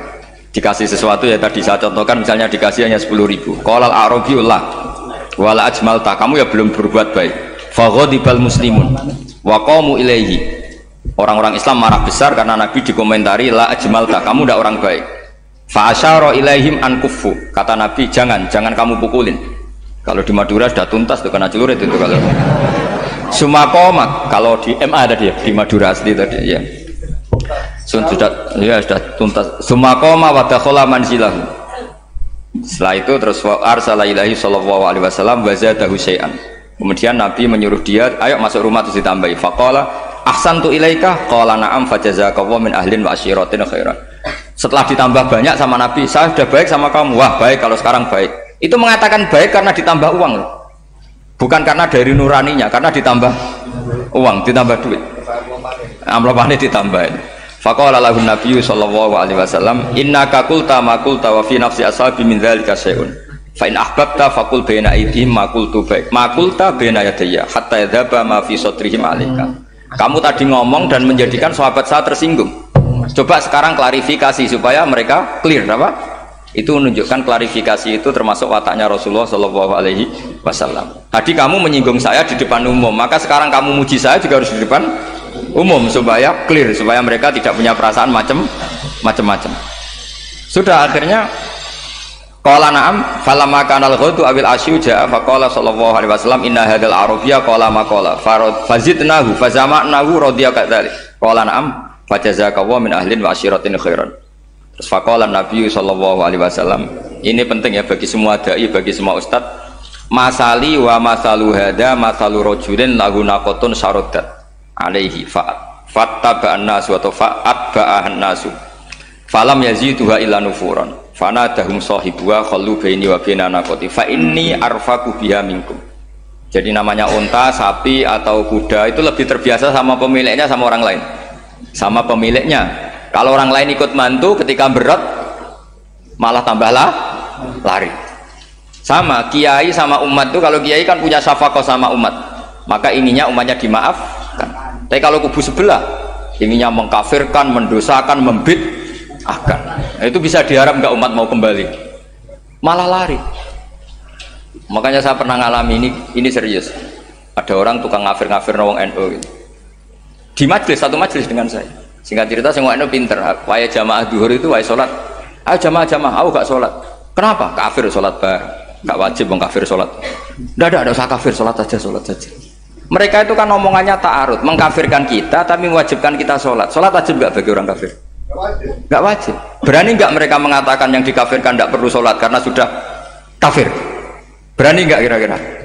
Gak berani. Jadi omongan mereka itu paradoks semua. Karena memang gak pernah ngaji. Nggak pernah apa? Nggak pernah ngaji. Ngajinya betul-betul. Nggak pernah khatam tadi. Ya, jadi kata Rasulullah, fa inni arfaqu biha minkum wa a'lam fatawajjahala baina yadayha fa akhadhala minkum mil ardi faradda hatta ja'at wastana wa shadda 'alaiha rahlaha wastawa 'alaiha wa inni law taraktukum kaqaulihi terus ya sudah seperti itu faradda hatta ja'at wa shadda 'alaiha rahlaha wastawa 'alaiha wa inni law taraktukum terus itu walhasil itu terusannya hadis itu kalau saya membiarkan dia dengan keyakinannya tadi mengkritik saya dan dia mati maka dakholan. Jadi intinya gini, seneng Nabi dibayar itu sah. Seneng Nabi dibayar itu sah. Seneng Nabi dibayar itu sah. Jadi ya kalau ada maulid terus kiainya ngasih makan-makan terus menjadi seneng Nabi karena ada Bukharinya, itu juga sah.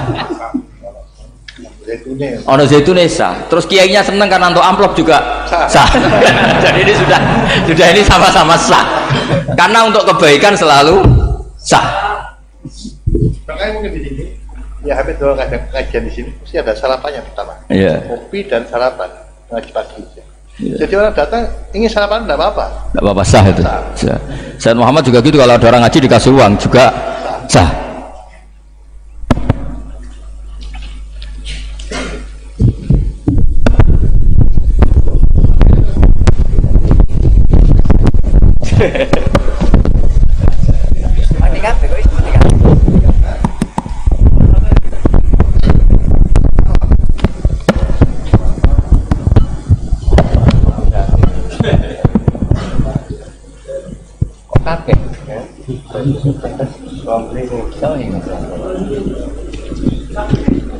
Subhanaka ma khalaqta hadza.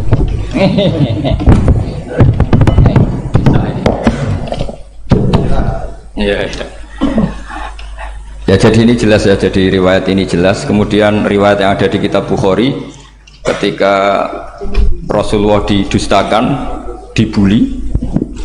Ini wa ana mahmum ala wajhi falam astafiq illa wa ana biqarni sa'alib, yang di bawah garis itu ada yang di Bukhari.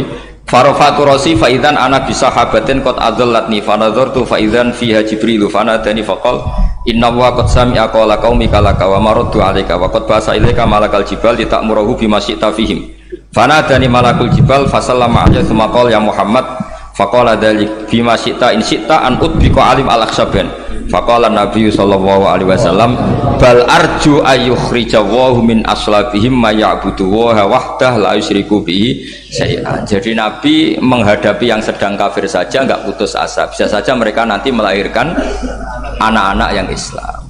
Jadi kalau ada kiai menghina orang kafir itu jangan melihat kiai kok pancanan wong kafir, yang benar itu kiai yang penuh harapan sehingga sama orang kafir saja berharap. Tapi sekarang enggak, kiai pancanan wong kafir, kiai kok pancanan wong fasik. Logikanya dibalik, kiai nelateni wong kafir nak menawa anak turune masuk Islam, kiai nelateni wong fasik anak menawa dadi soleh. Logikanya harus seperti itu.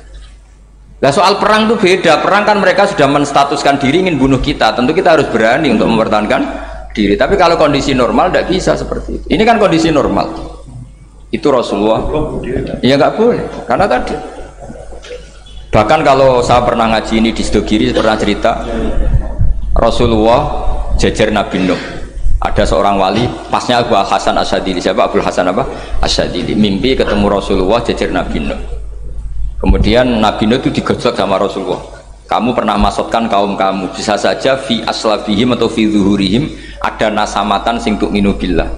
Sekarang misalnya begini ya, ini orang kafir, di sini tuh ada gen yang ribuan ila yaumil qiyamah. Terus bisa saja gen-gen yang sekarang masih di zuhurihim, karena kalau apa gen di lelaki diistilahkan fi zuhurihim, ini saja nasamatan tu'min, nasama yang nanti mukmin. Kalau dia mati kan berarti kamu membunuh calon orang mukmin berikut.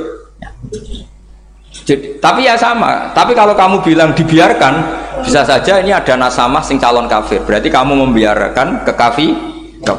Nah di sini hebatnya Allah. Allah bikin Nabi Nuh mewakili istihad potensi kekafiran berlanjut, sehingga beliau bilang wala yalidu illa fajiran kafaro. Paham ya kan? Rabbila tadzar alal ardi minal kafirina dayara innaka intadzarhum yudillu ibadaka wala yalidu illa fajiran kafaro. Logika itu terwakili oleh Nabi Nuh.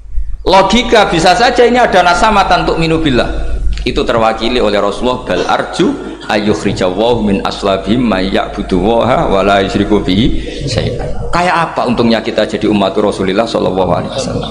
Masalahnya nabimu gak Nabi Nuh, Nabi Muhammad.